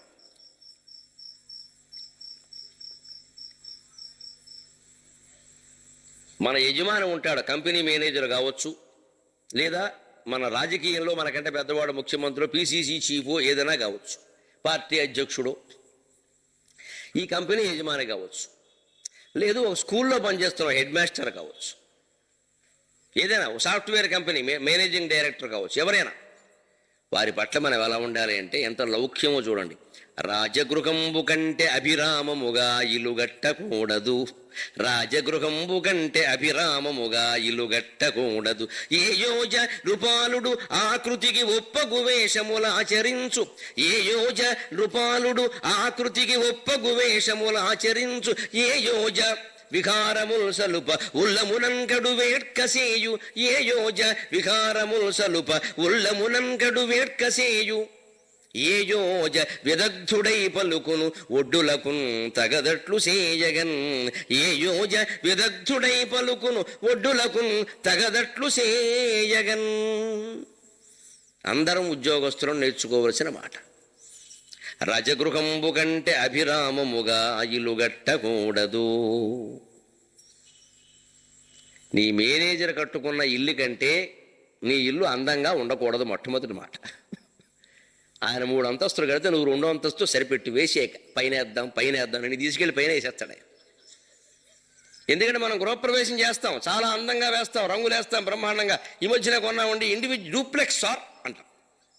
ఆయన పిలుస్తాం, ఆయన భార్యతో సహా వస్తాడు. ఒక్కడొస్తే ఇబ్బందిరా, భార్యతో వస్తే ఇంకొంచెం ఇబ్బంది. వస్తాడు, చూస్తారు. అయ్యి బాబు ఆవిడ అంటుంది, ఈయన అనకపోయినా బాగా నొక్కేసి ఉంటాడు మన దగ్గర, అందుకే కట్టాడు ఇలాగ. ఓసారి ఈయన ఫైల్ అనేది ఇవ్వండి అంతే. ఈ మేనేజర్ మన్నాడు వచ్చి, నువ్వు అప్పుడు 1994లో ఒక కాంట్రాక్ట్ చేసావు కదా, ఫైల్ పట్టుకురా అంటాడు. అయిపోయింది వీడి పని. లేకపోతే ఇంత డబ్బులు ఎక్కడివి? అసలు మనసు ఇప్పుడు ఇదివరకు ఎందుకు వచ్చిందండి ఈ గొడవ? ఎప్పుడు అయిపోయింది, అనుమానం వచ్చింది. అందుకని తిక్కన గారు చెబుతున్నాం, లౌక్యం అంటే ఇది మంచి, ఇది చెడ్డదంటే అలాగా. లౌక్యం ప్రతివాడికి ఉండాల్సిన లక్షణం. చెడ్డది కాదు, నువ్వు బతకాలంటే నేర్చుకోవాలి. నువ్వు గొప్ప ఇల్లు కట్టకు, ఒక్క రవ్వ తక్కువ కట్టు. వారిని గృహప్రవేశానికి పిలిస్తే వారు పొగుడుతారు, బాగుందా బ్రహ్మాండమైన ఇల్లు కట్టి, మీ దయండి అన్నారు. అంతేగాని కడతామండి ఇంకోటి కూడా కడదాం అనుకుంటున్నామండి. ఈ ఇల్లే కాదండి, విశాఖపట్నంలో 3 సైట్లు ఉన్నాయండి, తిరుపతిలో 6 లైట్లు ఉన్నాయండి అంటే వెంటనే ఉద్యోగంలో తీసేస్తాడు. లైట్లు వేసుకుని తిరుపతికి వెళ్ళి అంటాడు. 6 సైట్ల 3 లైట్ల బాగా నొక్కిసాడు. చివరికి వాళ్ళ ఆవిడ ఏమంటుందంటే, ఈయన బాగానే ఉన్నా ఇగో ఒకప్పుడు కంపెనీ ఆయనకి అమ్మేస్తారు, మీరు ఆయన యజమాని అవుతారు, మీరు గుమస్తవుతారు, చూసుకోండి. ఇలాగే ఉంటాయి. గిల్లేస్తున్నాడు వెనక. ఎందుకంటే మగవాళ్ళు సర్దుకున్నా వెనకాల వీడు సర్దుకోలేరమ్మా, అహంకారం వచ్చేస్తుంది వెనకాల. అమ్మో గుమస్తా భార్య అది పోజు కొట్టేస్తుంది. ఈ తత్వంలో తేడా ఉంది. నన్ను మన్నించండి. స్త్రీ అంటే త్రిగుణాత్మకం, సత్వగుణం, రజోగుణం, తమోగుణం. అందుకే స్త్రీ అనే అక్షరం గమనించండి, భాష ఎంత గొప్పదో. స్త్రీ సకారం సత్వగుణం, తావత్తు తమోగుణం, రావత్తు రజోగుణం. ఈ 3 కలిపినదే స్త్రీ. త్రిగుణాత్మకమైన ప్రకృతిలో ఎటువంటి మార్పులు ఉంటాయో స్త్రీ శరీరంలో, మనస్సులో అలాంటి మార్పులు ఉంటాయి. ఒకలాగే రోజు మాట్లాడుతుంది అనుకోవడం పొరపాటు. ఆవిడ లక్షణమే కాదు, అది తప్పు కూడా కాదు, ఆవిడ సహజ లక్షణం. దాన్ని బట్టి నువ్వు ఎలా ఉండాలో అలా ఉండు. అంతేగాని ఆవిడ మారమని అనక, అది జరిగే పని కదా. అందుకని మొగాడు ఏమైనా పోనీ కొంచెం ఫోన్లో ఏదో సంపాదించుకుని కట్టుకున్నాడు. పూర్వం వాళ్ళ ఆస్తి ఉంటుంటే ఏమి లేదు, మనకు రాకముందు బెచ్చగాడు, మనకు తెలియదు ఆ విషయం ఉంటుంది. ఆవిడ చాలా మంది రాజకీయ నాయకుల గురించి వేళ ఉన్నాయా లేదా, ఏదో 2000లో ఆయన ఆస్తి ఏమిటి, 1900 రాజకీయాల్లో చేరినప్పుడు ఆయన ఆస్తి ఏమిటి, ఇప్పుడు వేస్తామండి బహిరంగ చర్చకు వస్తే మనకి టీవీ టైం వేస్ట్. ఇద్దరు పనికి మళ్ళీ వాడిని. ఇవన్నీ ఉన్నాయా లేదా అదే చెబుతున్నాడు తిక్కన. యజమాని మేనేజింగ్ డైరెక్టర్ ఇల్లు కంటే నీ ఇల్లు పెద్దది ఉండకూడదు. వీలైనంత వరకు నువ్వు అద్దీంట్లోనే ఉండు. డబ్బులు ఉంటే లోపల నొక్కి, లేదా స్విస్ బ్యాంకులో దాచి ఇల్లు కట్టిన ఆయన పిలవక. ఏమిటంటే మీ వంటి వాళ్ళని పిలిస్తే మేము ఆతిథ్యం ఇవ్వలేము సార్ అని చెప్పి గొడవ లేదు. మేము ఏం మర్యాద చేస్తాం సార్, మా దగ్గర ఆ మాటతో వదిలేయి. మేము పిలవడానికి ధైర్యం చాలేదని అంటే, అబ్బో అంత గొప్పవాడు అనమాట. పిలిచావా అయిపోయినట్టే. వాడు తినేది తక్కువ, నువ్వు తిన్నావని అనుమానించేది ఎక్కువ. రజగృహంబు కంటే అభిరామముగా ఇలుగట్టకూడదు. ఇంకో మాట, ఏ యోజ రూపాలుడు ఆకృతికి ఒప్పగు వేషముల ఆచరించు. నీ యజమాని వేసినంత గొప్ప వేషం నువ్వు వెయ్యొద్దు. యజమాని షూటు బూటు వేసి టై కట్టి, ఇప్పుడు యజమానులు అంటే అంతే కదా మరి. ఆయన ఏసీ కారులో దిగి అలా ఉంటాడు, ఆ డోర్ ఇలా తీస్తాడు. ఒకడు వచ్చి ముందు, డ్రైవర్ ముందుకు వచ్చి డోర్ తీస్తాడు. ఈయన తీసుకోగలడు, ఆయన తీస్తాడు, అది పద్ధతి. తీయగానే ఆయన ఒక కాలు ఇలా పెడతాడు. సినిమాల్లో సాధారణంగా అటువంటివి చూపిస్తారు. 2వ కాలు పెట్టాడు, అది పెడతాడు. తర్వాత మన నెత్తిమి పెడతాడు, ఆ కాలు తెలుసు. ముందు ఒక కాలు పెట్టగానే ఓ ఫోటో. ఇది చూస్తాడు ఈ గుమాస్తా. వీడో కారు కొంటాడు, వీడంతా డ్రెస్ చేస్తాడు, వీడో కాలు బయటెడతాడు. తర్వాత ఉద్యోగంలోంచి కాలు బయటెట్టాల్సింది. నాలాంటి కారు, నేను BMW కొంటే నువ్వు BMW కొంటావా? నువ్వు నానో కారు కొనుక్కోవచ్చుగా. తనకంటే తక్కువగా ఉండాలని అనుకుంటాడు. అతని దృక్పథంలో తప్పు లేదు. ఆ ఆర్థికంగా కొన్ని కోట్లు పెట్టుబడి పెట్టిన యజమాని కంటే వీళ్ళు తక్కువలో ఉండకపోతే రేపు పొద్దున కంపెనీ ముంచేస్తారండి వీళ్ళు. ఆయన అలా ఆలోచించడంలో తప్పేం లేదు, అలా ఉండాల్సిందే. యజమాని నౌకరే, వేషాలే ఎద్దు ఉండాల్సిందే. అలాగా నీకు ఇష్టమైతే నా వృత్తి చేయి, లేదా నువ్వు మించిపోతున్న సహిస్తే ఆయనకు ప్రమాదం కూడా అనేది. నేను లెక్క చేయడం మనిషిని. మీరు గవర్నమెంట్ కాలేజీలు గమనించడం, ప్యూన్ దగ్గర అప్పు చేస్తారు లెక్చరర్లు, అందుకే భ్రష్టు అవుతుంది వ్యవస్థ. పక్కా నిజం ఇది. ప్యూనుకుంటుందో 25,000 జీతం, వాడిని అడుగుతాడు 10,000. ఈ దౌర్భాగ్యుడు. ఇక వాడు టీ తెమ్మంటే ఎందుకు తెస్తారండి, వడ్డీ ఏదైనా అడుగుతాడు. ఇప్పుడు వాడికి వీడు టీ తేవాలి, ఇంక కాలేజీ ఏమిటి? నువ్వు నిజంగా కావాలి, నీకు లేకపోయినా సాట్ లెక్చరర్ దగ్గర చేయి, ప్రిన్సిపాల్ దగ్గర చేయి, నీకు వెతికి ఇక్కడ చేయి, గాలి జనార్దన్ రెడ్డి దగ్గర చేయమంటే తీర్చక్కర్లేదు ఎప్పట్లో, జైల్లో ఉన్నాడు గొడవలేదు. అందుకని ప్యూన్ దగ్గర చేస్తే అలాగా వెంటనే అంటాడు ఆయన ఏదో ఒకటి. అది యజమానే లెక్కది. అందుకని ఆయన వేసిన వేషం నువ్వు వేయొద్దు, ఆయన కట్టినంత అందంగా ఇల్లు కట్టద్దు. ఆయన ఏదో పెద్ద గంభీరమైన వేషం నువ్వు మాదిరిగా ఓ లూజ్ చొక్కా ఓటేసుకుని పై గుండి తీసుకుని మామూలు కూర్చో. ఆయన రాగానే గుండి కూడా పెట్టేసుకోలేక, లేకపోతే గుండి ఎందుకు తీసామంటాడు, పెట్టేసుకో. మరి ఒకవేళ ఆయన చూసి పెట్టుకుంటే నన్ను చూడగానే గౌరవించాడు, గుండీలు పెట్టుకున్నాడు అంటాడు. అదేదో చెయ్యాలి, కొంత నటనను లౌక్యమును తప్పదు ఉద్యోగంలో ఉండాలంటే, అంతే. ఇంకో మాట, ఏ జోజ వికారములు సలుపనుల్లమునన్కడు వేట్కసేయు. నీ మేనేజింగ్ కంపెనీ డైరెక్టరు తన భార్యతో సహా స్విట్జర్లాండ్ వేసవి కాలంలో స్విట్జర్లాండ్ మన డార్జిలింగ్ విహారయాత్రకు బయలుదేరాడు. ఏదో యాత్రా స్పెషల్ విమానాలు, బస్సులు, రైళ్ళు ఏవో బుక్ చేసుకున్నాడు. అక్కడే మనము టికెట్ బుక్ చేసుకుని అదే క్లాసులో మనం ఉండి ఏసీ ఫస్ట్ క్లాసులో ఎదురుగా ఆ దంపతులు ఉంటే ఎదురుగా ఈ దంపతులు ఉన్నారనుకో, ఇంటికి రాగానే ఉద్యోగం క్షవరం.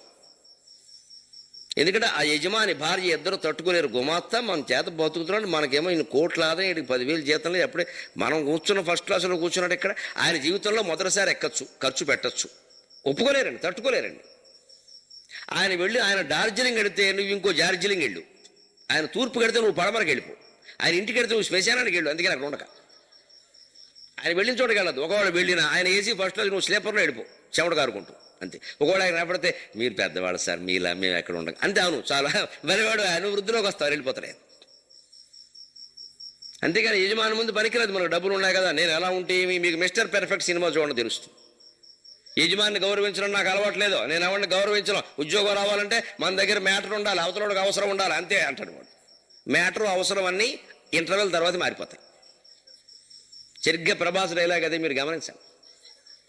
మన దగ్గర మ్యాటర్ ఉండాలి, అవతలకి అవసరం ఉండాలి, అంతేనండి. ఉద్యోగం ఇంకే యజమాని సంబంధాలు, గౌరవాలు, భక్తి, ప్రేమ ఏముండవా?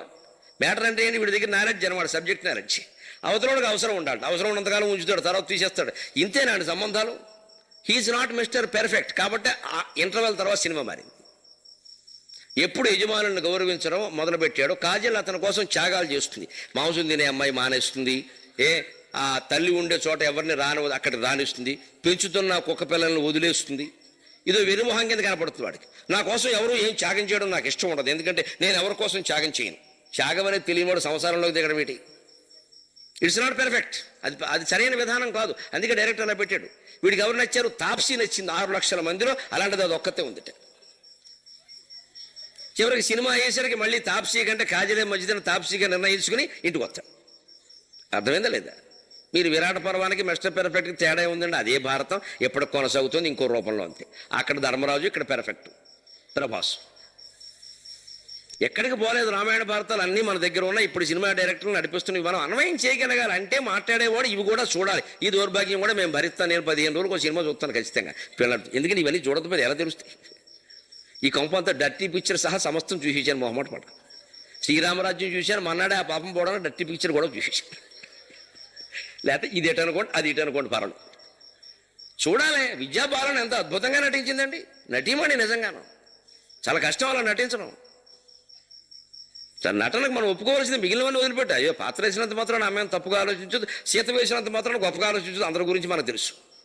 అవన్నీ వద్దు. నటన గురించి మనం సీతగా ఇవిడు బాగా చేసింది, ఆ సిల్కు స్మితగా ఇవిడు బాగా చేసింది, అంతే. మన వరకు అంతవరకు సంబంధం. అందులో ఏమైనా 4 విషయాలు ఉపయోగించి ఉంటే ఉపయోగిస్తాం, లేకపోతే వదిలేస్తాం. చూడండి, అన్ని సినిమాలు చూడండి, ఏం గ్రహించాలి అది గ్రహించండి. ఇది లెక్క. అందుకని మిస్టర్ పెర్ఫెక్ట్గా నువ్వు బతకాలి అంటే ధర్మరాజుకి ఈ దౌమ్యుడు చెప్పిన లక్షణాలు. యజమాని కంటే ఎక్కువ వేషాలు వేయద్దు, యజమాని కంటే గొప్ప ఇళ్ళు కట్టద్దు, యజమాని కంటే విహార ప్రదేశాల్లో యజమానితో కలిసి ప్రయాణం చేయొద్దు, నువ్వు వెనకాల వేరే చోట వెళ్ళు, ఆయన వెళ్ళినప్పుడు వెళ్ళకు. ఎక్కడో అక్కడ తేడాలు వస్తాయి. పెళ్లి పేరంటం, విందు వినోదాల్లో కలుస్తారా? తనకంటే తక్కువ స్థాయి ఉద్యోగి దగ్గరికి ఎక్కువ వచ్చి అందరూ నమస్కారం చేస్తున్నారు అనుకోండి, ఈ యజమాని పక్కన ఉన్నవాడు ఫీల్ అయిపోతాడు. నాకెవరు దండం పెట్టడం, నా దగ్గర పనిచేసేయని ఎందుకు దండం పెడుతున్నారు? మీరు ఆశ్చర్యపోవచ్చు. చేస్తున్న ఉద్యోగం నేను అందుకే మానేశాను. ఇదే రహస్యం. ఎందుకంటే నాకు ఉద్యోగం ఇచ్చిన ఆయనకి నాకు నమస్కారాలు పెట్టే స్థాయి ఉండాలని ఏం లేదు అక్కడ. ఆయన పెట్టేవాడు ఆయనకి పెడతారు, నాకు పెట్టేవాడంతా ఆయనకి పెట్టరు. నాకు దేశం అంతా అభిమానులు ఉన్నారు. పెడుతుంటే ఈ ఫీల్ అవ్వడం గమనించా. మంచిది, మానేయడం మంచిది, మనకి అవసరం కూడా లేదు, భగవంతుడు వదిలేదు. ఇంక గొడవ అయిపోతాయి. ఇంకా ఎంత పండితుడైనా, ఎంత దేవేంద్రుడు దిగొచ్చినా ఉద్యోగిని ఉద్యోగులాగే చూస్తాడు యజమాని. ఇంకో దృష్టి ఉండదు ఆయనకి. కంచి కామకోట పీఠాధిపతి నీ సంస్థలో ఉద్యోగం చేస్తే నువ్వు గుమాస్తా అనుకుంటావు తప్ప గురువుని నువ్వు అనుకోలేవు. మానవ మనస్తత్వం అది. ఆయన జగద్గురువు అని మనం అనుకోలేమండి. జగద్గురువు అయితే మన దగ్గర చేరాడంతే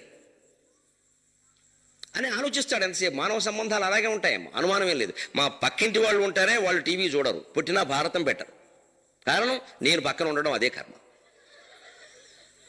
ఇప్పుడు చూస్తే ఎవరన్నా మీ పక్కింటి వారంటే ఆయన గొప్పవారైపోతే మనకు ఆయన పక్కింటి వాడే. ఎంత పండితుడైనా కానీ వాడు మన దృష్టిలో పక్కింటి. దగ్గర బంధువులైన వాళ్ళు చూడరు, ఎందుకంటే వాళ్ళకి ఇష్టం ఉండదు మన మాటలు వినడం. దూరం వాళ్ళు చూస్తారు అంతే. పైగా దగ్గర బంధువులు చూస్తుంటే కూడా పక్కన మాట్లాడుతూ ఉంటారు, ఎందుకంటే మనం ఇలా వెలిగిపోవడం అనేది వాడికి ఇష్టం ఉండదు మనసులో. వీడేంటి మన దగ్గర గొజ్జు కొట్టి పెరిగాడు, ఇవాళ ఏమిటో భారతం మీద మాట్లాడుతున్నాడు, వీడు నీతులు చెప్పేస్తున్నాడు ఏమిటి, చెప్పకూడదు పాపం. వారు చెప్తే మనం వింటూ ఉండాలి. దగ్గర బంధువుల దృష్టి ఇంతే, పక్కింటి వాళ్ళ దృష్టి ఇంతే, సాటి ఉద్యోగుల దృష్టి ఇంతే. కాబట్టి దానికి అనుగుణంగానే మనం నడవాలి. ఇప్పుడు వారు చూడకపోతే, వారు మాట్లాడకపోతే మనకు వచ్చిన లక్షల కొన్ని లక్షల మంది చూస్తున్నారు, మాట్లాడుతున్నారు. ఇది మనిషి బతకాల్సిన విధానం. ఇంకో మాట, చివరి మాట అయినా చిన్నది కాని మాట, ఇవాళ రాష్ట్రం ఉన్న పరిస్థితుల్లో నేర్చుకోవలసిన మాట. ఏ యోజ విదగ్ధుడై పలుకు ఒడ్డులకు తగదట్లు చేయగన్. విదగ్ధుడై పలుకు. ఇప్పుడు ఓ పెళ్లికో, పేరంటానికో, విందుకో, వినోదానికో పెడితే ఇవాళ బఫే డిన్నర్లు కదా, ఇలా పేట్లు పట్టుకుని తింటూ ఉంటారు నలుగురు చోట. అప్పుడు యజమాని భార్య తింటున్న చోటకి ఈ గుమాస్తా వెళ్ళకూడదు. అందరం కలిసి వచ్చాం కదా, తప్పే ఉంది అని నీ ప్లేట్ పట్టుకుని అక్కడికి వెళ్ళామనుకో, జాగ్రత్తగా ఉండు. ఒకవేళ ఆయన మాట్లాడుతూ ఉంటాడు, ఇప్పుడు మళ్ళీ ఉప ఎన్నికల్లో టీఆర్ఎస్ నెగ్గిందండి ఎలాగా అని అంటాడు ఆయన. ఆలోచించు. టీఆర్ఎస్ని తిట్టేక ఆయన టీఆర్ఎస్ అభిమానేమో మనకేం తెలుసు. మన ఉద్యోగం పోతుంది టీఆర్ఎస్ మాట ఎలా. ప్రత్యేక రాష్ట్రం రావడం అవసరమా కాదా అంటే, నువ్వు గుంటూరులో ఉంటే సమైక్యాంధ్ర అని చెప్పు, నల్గొండలో ఉంటే ప్రత్యేక రాష్ట్రం అని చెప్పు, గొడవలేదు. ఎప్పటికీ ఏది ప్రస్తుతం అప్పటికా మాటలాడి, లేదా నోరు మూసు కూర్చో. అంతేగాని నాకు ఎక్కడైనా సరే నా అభిప్రాయం బల్లకొట్టి చెప్పడం అలవాటు. ఉద్యోగం లేనివాడు మాట్లాడాలి, ఉద్యోగం ఉన్నవాడు మాట్లాడకూడదు. ఎగిరిపోతుంది ఉద్యోగం.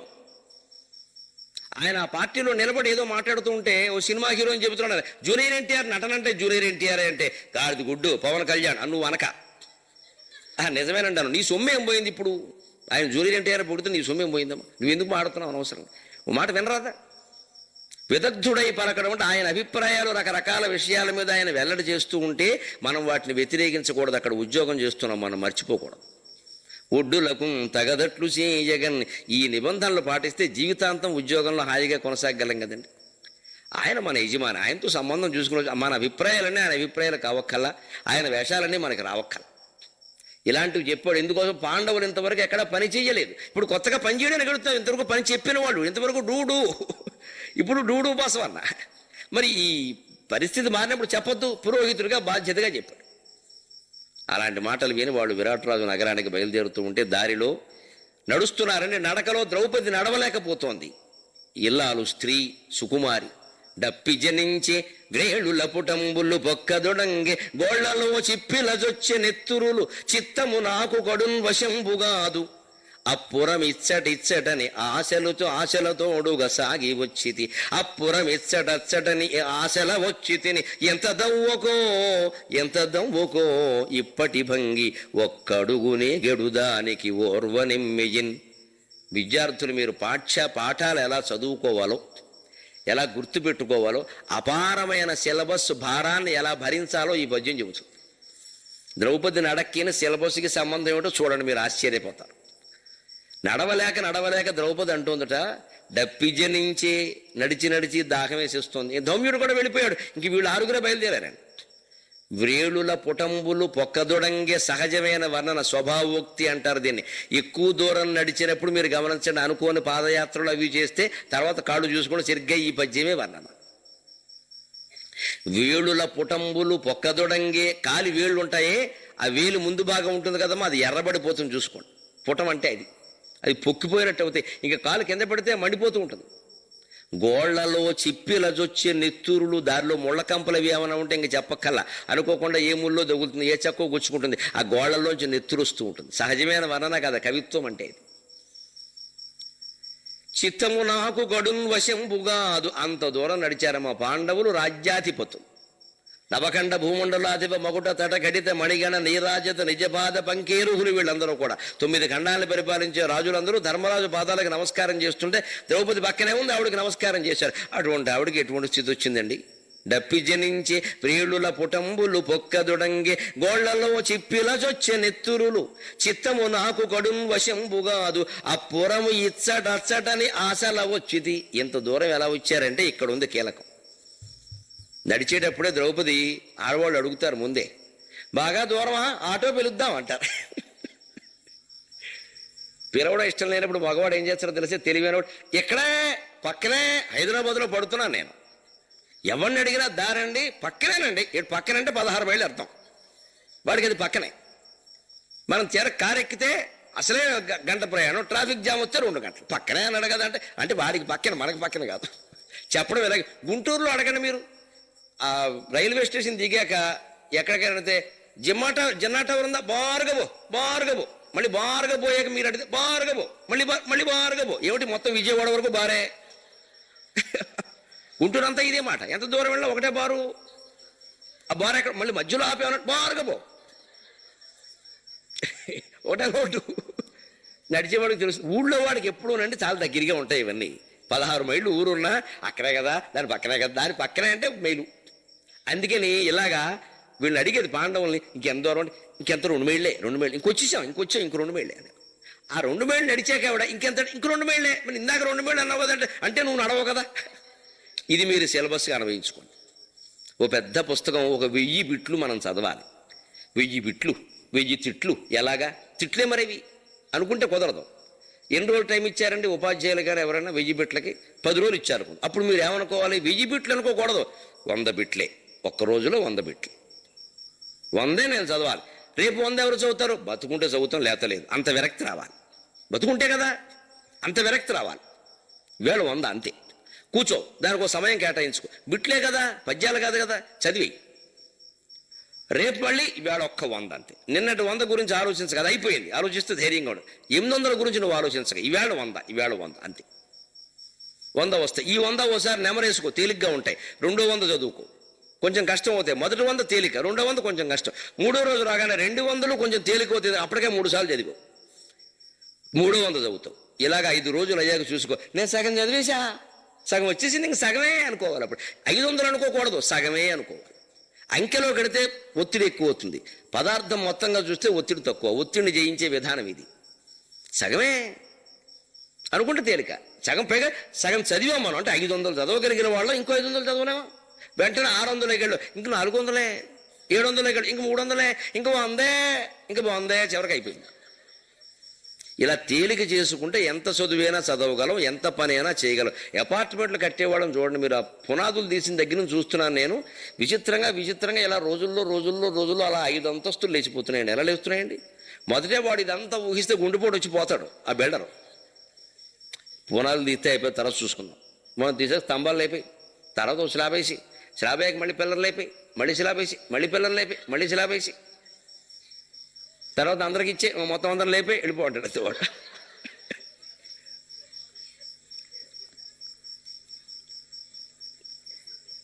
అలా అనుకోకపోతే ఎవ్వరు 6 అంతస్తులు 7 అంతస్తులు కట్టలేరండి. కానీ అనుకున్న ప్రణాళికని విభాగం చేసుకోవడం వల్ల చేయగలుగుతున్నాడు లేదా? అది ద్రౌపది పాండవులు చెప్పిన ఉపాయం. నడవలేకపోతుంటే వెంటనే మామూలు మనబోటిగాడు మొగుడైతే ఎవడన్నా ఎలా మాట్లాడతాడు?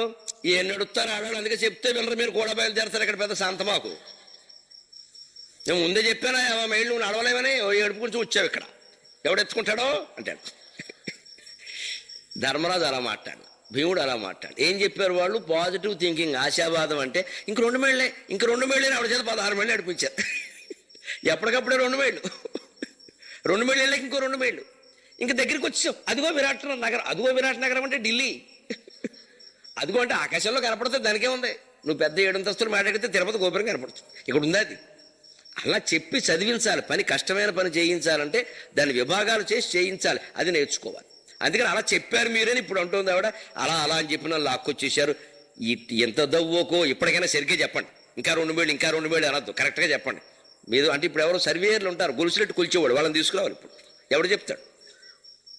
ఇప్పటి భంగి ఒక్కడుగునే ఎగడు దానికి ఓర్వని మిగిన్ ఏగెడు దానికి. నెల్లూరు ప్రయోగం ఉండేది. ఇది చేసేదానికి కుదరదు, మాకు చూసేదానికి కుదరదు, పోయేదానికి లేవు, తినేదానికి ఏడు బతికేది. ఈ తినేదానికి, చేసేదానికి, చూసేదానికి నెల్లూరు మాట. నెల్లూరు మాండలికాలన్నీ ఉంటాయి ఈ భాషలో.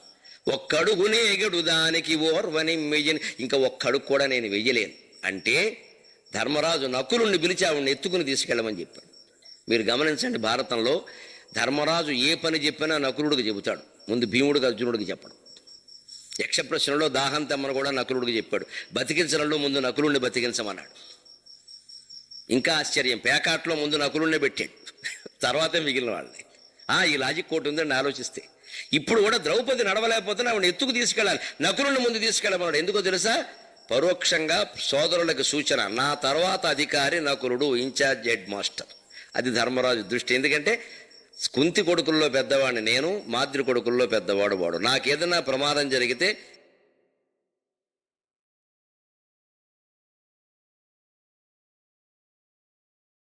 మొత్తం వంశానికి ఉత్తరాధికారి నకులుడనే భావన అందరిలో దృఢపడేలా చేశాడు ధర్మరాజు. మానవత్వానికి నమస్కారం.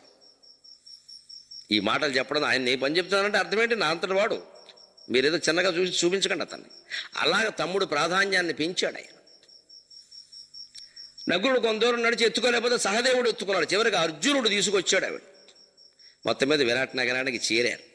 చేరినప్పుడు ఇక సమీపంలోకి వచ్చాక అందరూ కలిసి ఈ ఆయుధాలతో నగరంలో గడితే ప్రమాదం, ఒక్క మాట చెప్పుకుని మనం సెలవు తీసుకుంటాం. ఈ ఆయుధాలు అన్నింటిలోనూ నగరంలో గడితే ప్రమాదం, అందరితో బయటపడతాం కాబట్టి ఇవి ఎక్కడైనా దాచాలి అని అక్కడ శ్మశాన ప్రాంతంలో జమ్మి చెట్టు ఉంది. ఆ జమ్మి చెట్టు మీద ఈ ఆయుధాలన్నీ జాగ్రత్త చేశారు. శమీ శమయతే పాపం శమీ శత్రు వినాశని అర్జునస్య ధనుర్ధారి రామస్య ప్రియదర్శిని. శ్రీరాముడు వనవాసంలో జమ్మి చెట్టును పూజ చేసి రావణాసురుడి మీద యుద్ధం ప్రకటించాడు, విజయాన్ని సాధించాడు. అర్జునుడి గాంధీవం సహా, భీముడు గద సహా, ధర్మరాజు యొక్క బాణాసనాలు సహా అన్నీ అక్కడే దాచిపెట్టారు. అందుకే జమ్మి చెట్టును మనం శుభప్రదంగా భావిస్తాం.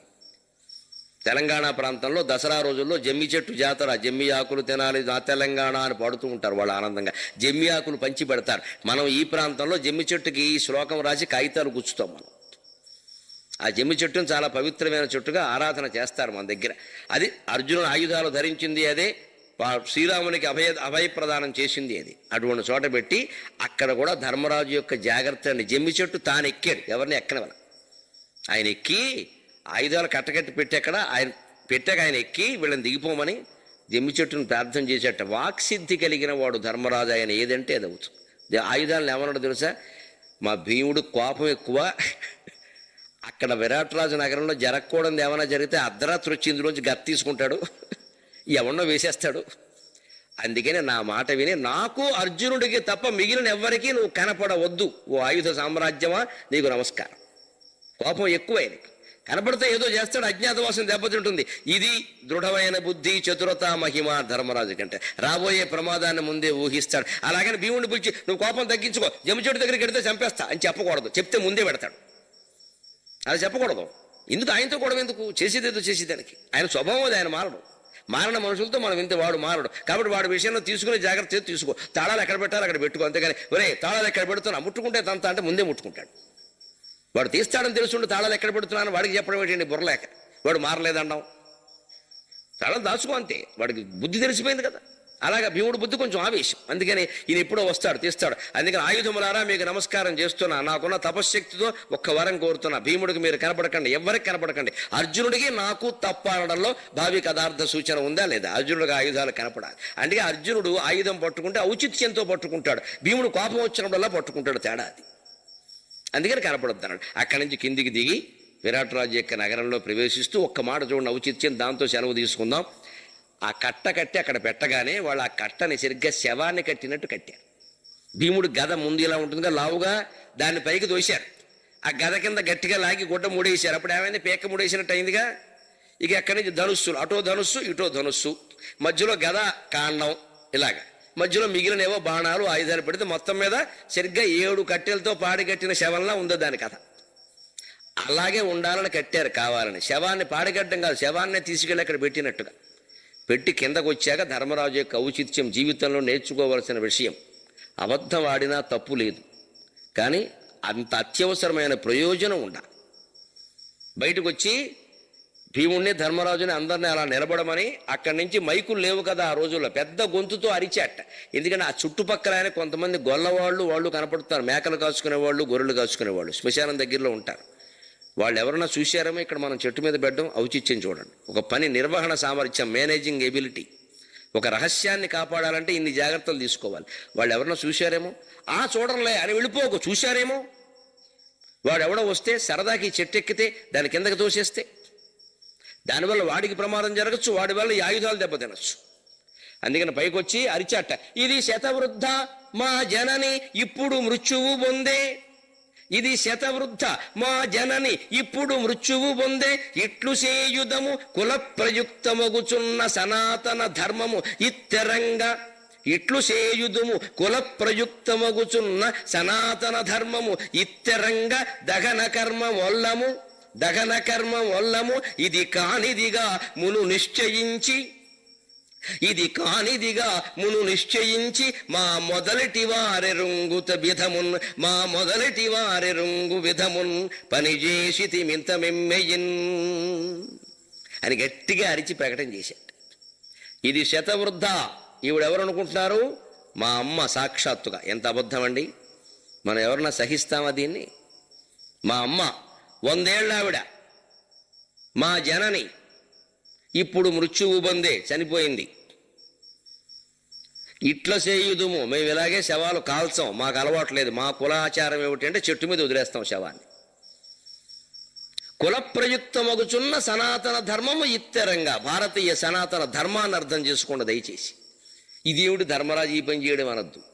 ఇప్పటికీ గిరిజనుల్లో కొన్ని తెగల్లో ఇటువంటి ఆచారం ఉంది. జైనులు ముఖ్యంగా, జైన మహర్షులు సహా, జైన యోగులు సహా వాళ్ళు చనిపోతే కేవలం ఆ శరీరాన్ని తీసుకెళ్ళి కొండ మీద పెట్టేస్తారు. ఎటువంటి అంత్యక్రియలు చేయరండి, అసలు అలా వదిలేస్తారు కేవలం కొండ మీద. ఎందుకంటే జైనులు అగ్ని ఆరాధకులు. నీళ్లు లేని చోట వాళ్ళు ఆ శవాన్ని అలా వదిలేస్తారు. వాళ్ళ శరీరంలో కూడా అగ్నిని ఉపాసన చేస్తారు. అందుకే జైనులు మంచినీళ్ళు తాగరు. రోజుకు గ్లాసులు తాగితే ఎక్కువ. నువ్వు ఎన్ని సూత్రాలు చెప్పినా వాడు తాగరు. వాళ్ళ ఆరాధన అగ్ని. హిందువుల ఆరాధన ఆపహ, నీటితో మనం ఉపాసన చేస్తాం. అందుకే మన పుణ్యక్షేత్రాలన్నీ నదీ తీరాల్లో ఉంటాయి.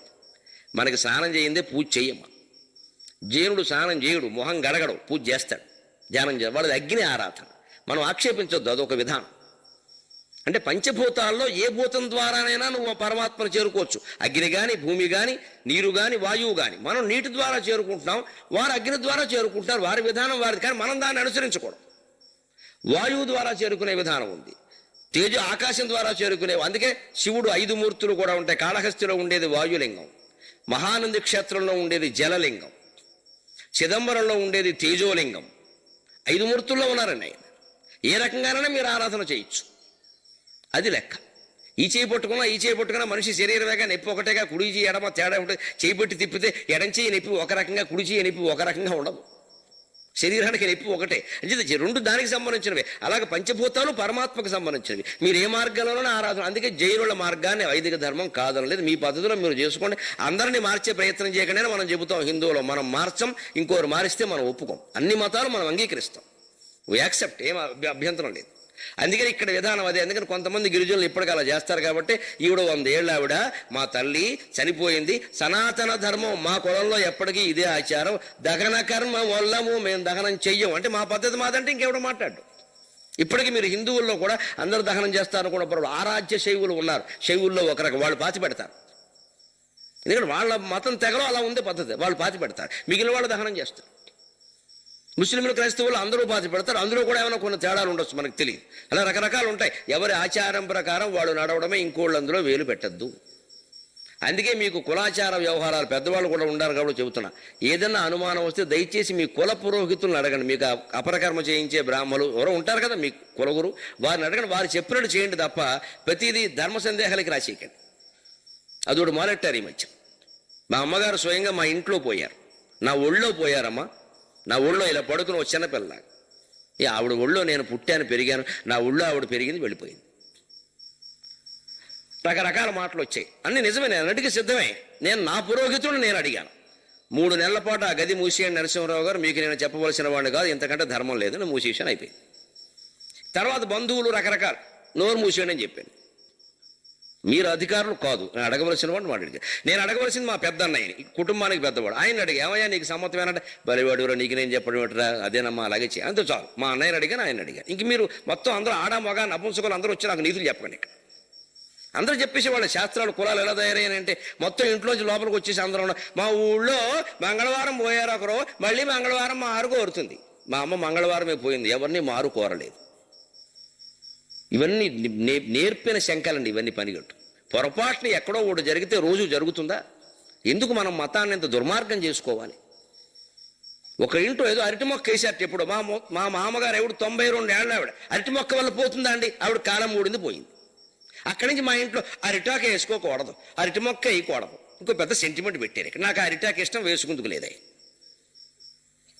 అంటే మొక్క వేయకూడదు. ఇంకా కనీసం ఆకు వేసుకుని తినేస్తున్నారు. అరిటాకులో తినడం ఎంత ఆరోగ్యం?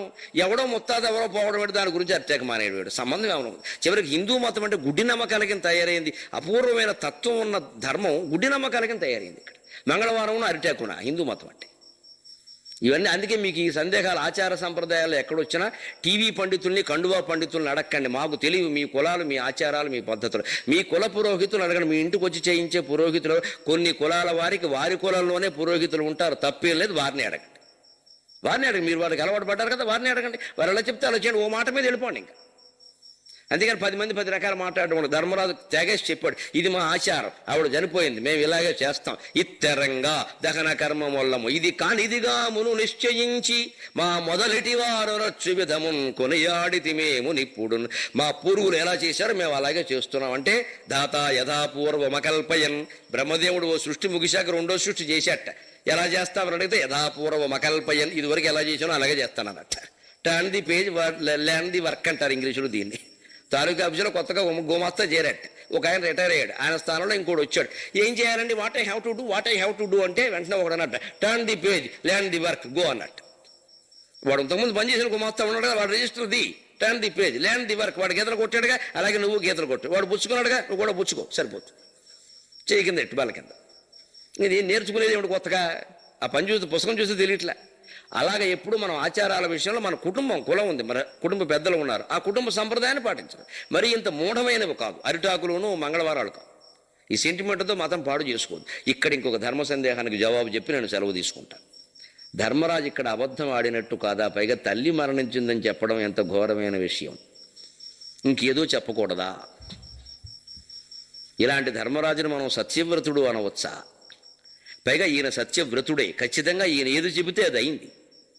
ఈయన ఏది అంటే అది అయింది. పైగా ఈయన సత్యవ్రతులను దుర్యోధనుడు కూడా నమ్మాడు. అధిక మాసాల లెక్క తేడా వస్తూ ధర్మరాజు చెబితే నేను నమ్ముతానన్నాడు దుర్యోధనుడు. అంత నమ్మకం ఉంది వాడికి. ద్రోణాచార్యుడు సరే అశ్వత్థామ చనిపోయాడు అంటే ధర్మరాజు చెబితే నమ్ముతానన్నాడు. అంత ప్రాధాన్యం ఇచ్చిన ధర్మరాజు ఇటువంటి పని చేయించా అంటే వారిజక్షులందు వైవాహికములందు ప్రాణ విత్త మాన భంగమందు చగిత గోకుల అగ్రజన్మ రక్షణమందు బొంకవచ్చు అఘము పొందదధిప. భాగవతంలో వామన చరిత్రలో శుక్రాచార్యుడు చెప్పిన ఈ నీతి వక్రనీతి కాదు, ఇది శుక్రనీతి. జీవితంలో ఈ సందర్భాల్లో మనం అబద్ధం చెప్పవచ్చు, అవకాశాలు వినియోగించుకోమని కాదు. వారిజాక్షులందు ఆడవాళ్ళతో భార్యాభర్త సరదాగా మాట్లాడుకుంటూ ఉంటారు. ఏమండి ఈ చీర అలా ఉందంటే, నువ్వు ఏ చీర కట్టుకున్నా బాగానే ఉంటుంది, అలాగే అనాలమ్మా, అనుభవం మీద చెబుతున్నా. ఏం బాగుంది అంటే ఆవిడ బాగుందో లేదో మనకి తిండి ఉండదు. ఆవిడ ఎప్పుడు మెచ్చుకున్నారు కనుక ఒక 100 వస్తాయి, విష్ణు సహస్రం అయిపోతుంది అక్కడ. ఎందుకు వచ్చిన గొడవ? బాగుందంటే అయిపోయేదానికి. ఉప్మాలో ఉప్పు ఎక్కువైంది, ఎప్పుడు ఇలాగే చేసావు, 10 ఏళ్ళ బట్టి ఇలాగే చేస్తున్నావు అనకూడదు. ఈ పూట ఉప్మా నువ్వు చేసినట్టు లేదే అన్నారు. ఎగిరి గంతేస్తారు సార్. పక్కింటి ఆవిడ ఏమైనా పంపిందా? ఆవిడ కలిసి చేయడమే చేత కాదు అని 2 కామెంట్లు ఆవిడ మీద వారేస్తే 2 ప్రయోజనాలు. ఒకటి ఉప్మా బాగుందని చెప్పడం, ఈవిడ మెచ్చుకోవడం. రెండోది మనకి ఆవిడ పట్ల వేరే దృష్టి ఏం లేదని ఈవిడ నమ్ముతుంది. ఆవిడ అనవసరంగా మెచ్చుకున్నాను అనుకో, ఎప్పటి నుంచి మొదలైంది అంటుంది. ఎందుకు వచ్చిన గొడవ? తెచ్చిపెట్టుకోవడం. ఆవిడ మనకు ఎలాగో కలిసి రాదు, కలిసి వచ్చేవాడు కలిసి రాకుండా పోయింది. ఇది అజ్ఞానంతో మనం చేసే పని అండి. పరిగెట్టు. పొరుగింటి వాళ్ళు ఏమైనా పంపిస్తే అద్భుతంగా ఉందని మగాడంటే ఆడవాళ్ళు తట్టుకోలేరు.